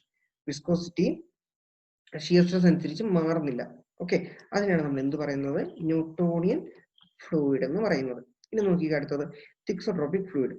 Viscosity increases at higher shear stress ഉണ്ട്, viscosity decreases at higher shear stress ഉണ്ട്. നമ്മളിപ്പോൾ നോക്കിയായിരുന്നു അല്ലെ, വിസ്കോസിറ്റി എന്താ സംഭവിക്കുന്നത്, viscosity decreases at higher shear stress ആണ്. ഇനി അടുത്തത് റിയോപെറ്റിക് ഫ്ലൂയിഡ്. റിയോപെറ്റിക് ഫ്ലൂയിഡിൽ എന്തായിരുന്നു, viscosity increases at higher shear stress ആണ്. അപ്പൊ നമുക്ക് 4 ഓപ്ഷനും കിട്ടി. അപ്പോൾ നമ്മുടെ കറക്റ്റ് ആൻസർ വരിക ഓപ്ഷൻ ബി 3142. ഓക്കെ,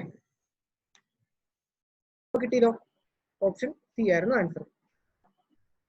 ഓക്കെ, ഇനി അടുത്തത് ഓക്കെ,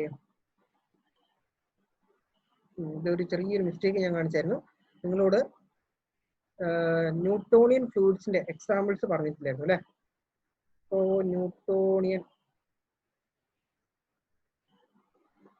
ഫ്ലൂയിഡ്സിന്റെ എക്സാമ്പിൾ ആയിട്ട് നോട്ട് ചെയ്തൊക്കെ ആൽക്കഹോള്, കെറോസിൻ, പെട്രോള്, ഡീസൽ, പിന്നെ വാട്ടർ. ഓക്കെ, അപ്പൊ ഈ ആൻസർ നിങ്ങൾക്ക് ഇവിടുന്ന് ലൈവായിട്ട് കിട്ടിപ്പോയി അല്ലേ. അപ്പൊ ജസ്റ്റ് ഒന്ന് ക്വസ്റ്റ്യൻ ഒന്ന് വായിച്ചു നോക്കിയേ.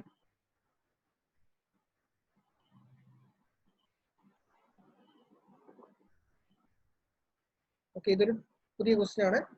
എല്ലാവരും ക്വസ്റ്റ്യൻ കാണുന്നില്ലേ? Which of the following fluid can be classified as non-Newtonian fluid? Okay, അപ്പോൾ kerosene oil, diesel, human blood, tooth paste, water. അപ്പോൾ ഇതിനകത്ത് ഞാൻ പറഞ്ഞില്ലായിരുന്നു ന്യൂട്ടോണിയൻ ഫ്ലൂയിഡ്സിന്റെ എക്സാമ്പിൾ ഒന്ന് നോട്ട് ചെയ്തേക്കണം. Alcohol, kerosene, petrol, diesel, water, ഇതൊക്കെ ന്യൂട്ടോണിയൻ ഫ്ലൂയിഡ്സിന്റെ എക്സാമ്പിൾ ആണ്. അപ്പോൾ നമ്മളോട് ഇവിടുന്ന് ചോദിച്ചിരുന്നത് നോൺ ന്യൂട്ടോണിയൻ ഫ്ലൂയിഡ് ഏതൊക്കെയാണ്. അപ്പോൾ you can cast your votes now.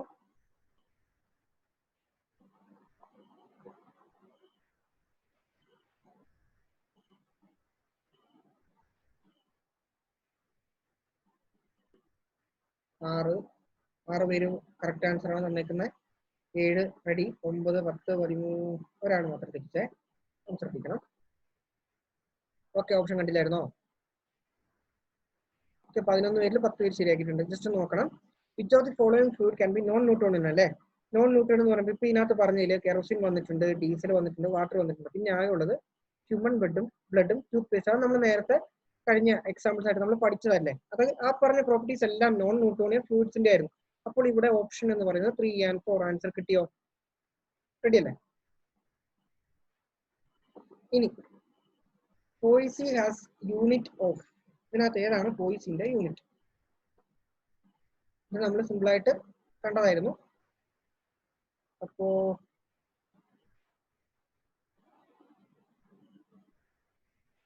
ഇതിന്റെ ആൻസർ ഒന്ന് പറയാം.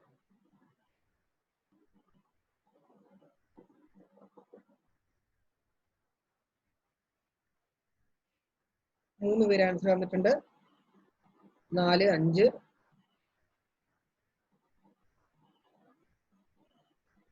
5 പേര് ആൻസർ വന്നിട്ടുണ്ട്. 6 ആയി, 7 ആയി,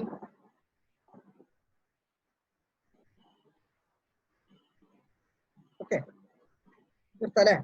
അപ്പോ നമുക്ക് ആൻസർ ഡി ആണ്, dyne second per centimetre square. നമ്മൾ കണ്ടായിരുന്നു. ഓക്കെ, ഇനി ഒരു ചോദ്യം കൂടെ നോക്കാം.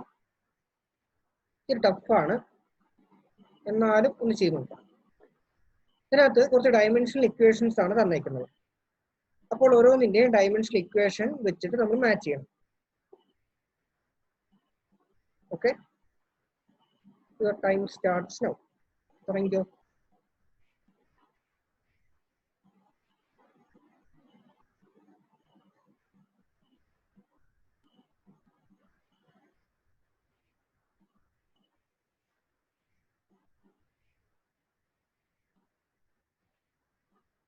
ഇപ്പോൾ ഡയമെൻഷണൽ ഇക്വേഷൻ എഴുതാൻ നമ്മളൊരു ചില എക്സാമ്പിൾസ് നോക്കിയായിരുന്നു അല്ലേ? ഓക്കെ, ഈ ഒരു ക്വസ്റ്റ്യനോട് നമുക്ക് നിർത്താം. അപ്പൊ ഇതൊന്ന് ജസ്റ്റ് ഒന്ന് ചെയ്ത് നോക്കിക്കേ. 5ന്റെ ആൻസർ 2 പേര് പറഞ്ഞു, അതിനകത്ത് ഒരാൾ തെറ്റിച്ചു, ഒരാൾ ശരിയാക്കി. ഓക്കെ, അപ്പൊ 3 ആൾ ആൻസർ ചെയ്തിട്ടുണ്ട്, 4 പേര് ആൻസർ ചെയ്തു. ഓക്കെ, ഞാനിവിടെ കൂടാം. ഓക്കെ, ഇതിനകത്ത് നമുക്ക് ആദ്യം സിമ്പിളിയും തുടങ്ങാം അല്ലെ.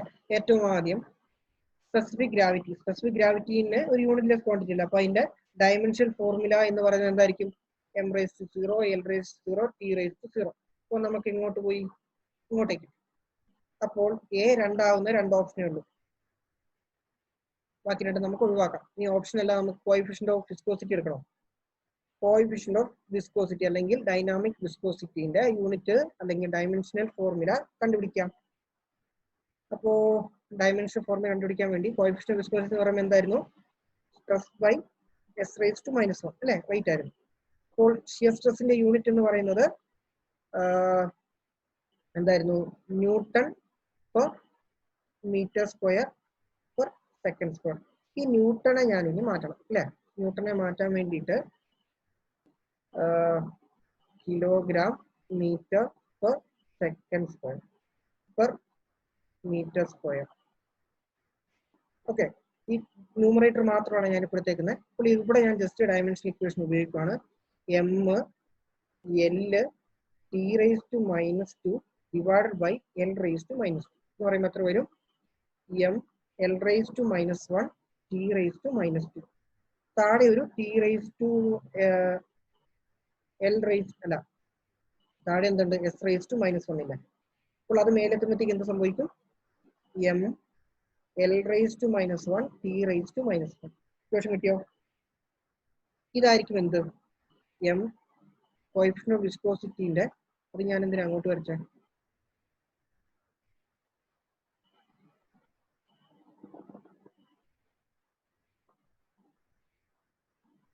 ഓക്കെ, തോന്നിയ വരയ്ക്കാം. ഓക്കെ, അപ്പൊ നമുക്ക് ഒരെണ്ണം കിട്ടി അല്ലെ.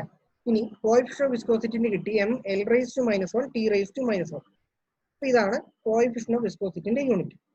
അല്ല, സോറി, ഡയമെൻഷണൽ ഇക്വേഷൻ. ഓക്കെ, ഇനി നമുക്ക്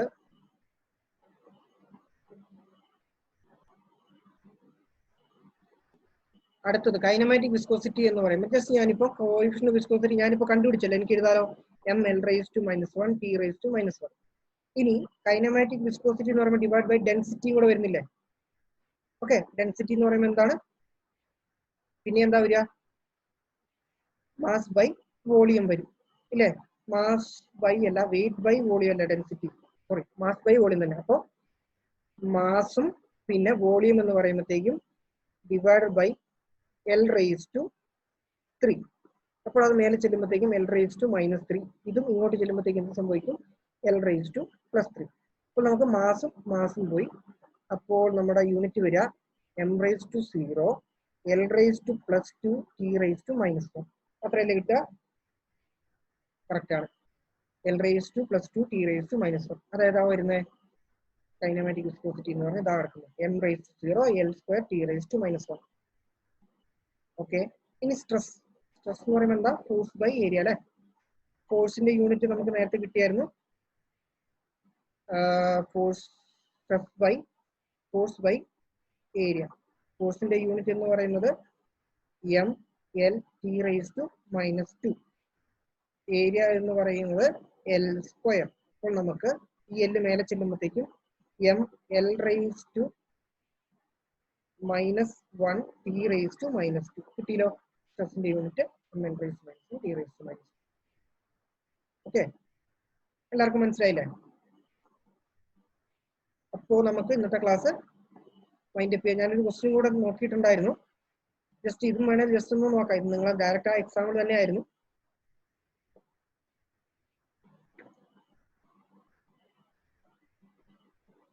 ഓക്കെ, താങ്ക് യു പറയുന്നതിന് മുമ്പ് ഈ ക്വസ്റ്റ്യനും കൂടെ നോക്കിയാലോ?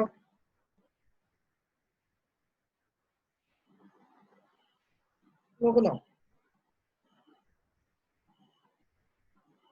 ഓക്കെ, ഈ ക്വസ്റ്റ്യൻ ഒന്ന്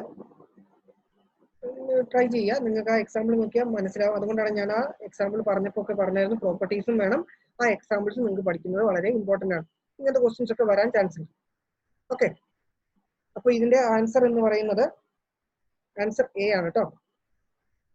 ഓക്കെ, കോൺസെൻട്രേറ്റഡ് സൂപ്പർ സൊല്യൂഷൻ നമ്മൾ ഡയലേറ്റന്റ് എന്ന് പറഞ്ഞായിരുന്നു. സ്ലഡ്ജ്, ബിഗ്ഗം, ഏറ്റവും ലാസ്റ്റ് നമ്മൾ നോക്കിയില്ലേ, ബിഗ്ഗം പ്ലാസ്റ്റിക് ഫ്ലൂയിഡ്. പിന്നെ ബ്ലഡ് എന്ന് പറയുന്നത് സ്യൂഡോ പ്ലാസ്റ്റിക്, ബ്ലഡും മിൽക്കും അല്ലെ. എയർ എന്ന് പറയുന്നത് ഒരു ന്യൂട്രോണിയം ഫ്ലൂയിഡ്. അപ്പോൾ ഓപ്ഷൻ എ ആണ് ആൻസർ. ഓക്കെ, അപ്പൊ നമുക്ക് ഇന്നത്തെ ക്ലാസ് ഇവിടെ വൈൻഡ് അപ്പ് ചെയ്യാം. Okay, thank you. ഓക്കെ, നിങ്ങൾക്ക് ഇപ്പോൾ ആ ഗ്രൂപ്പ് കുറച്ച് നേരത്തേക്ക് ആക്റ്റീവ് ആക്കി തരാം. എന്തെങ്കിലും കാര്യങ്ങൾ ഡിസ്കഷൻ നടത്തണേൽ നിങ്ങൾക്ക് അതിനെ ഫെസിലിറ്റി ആക്കി തരാം. ഓക്കെ, അപ്പൊ ഇന്നത്തെ ക്ലാസ് നമ്മൾ വൈൻഡ് അപ്പ് ചെയ്യാണ്. Thank you.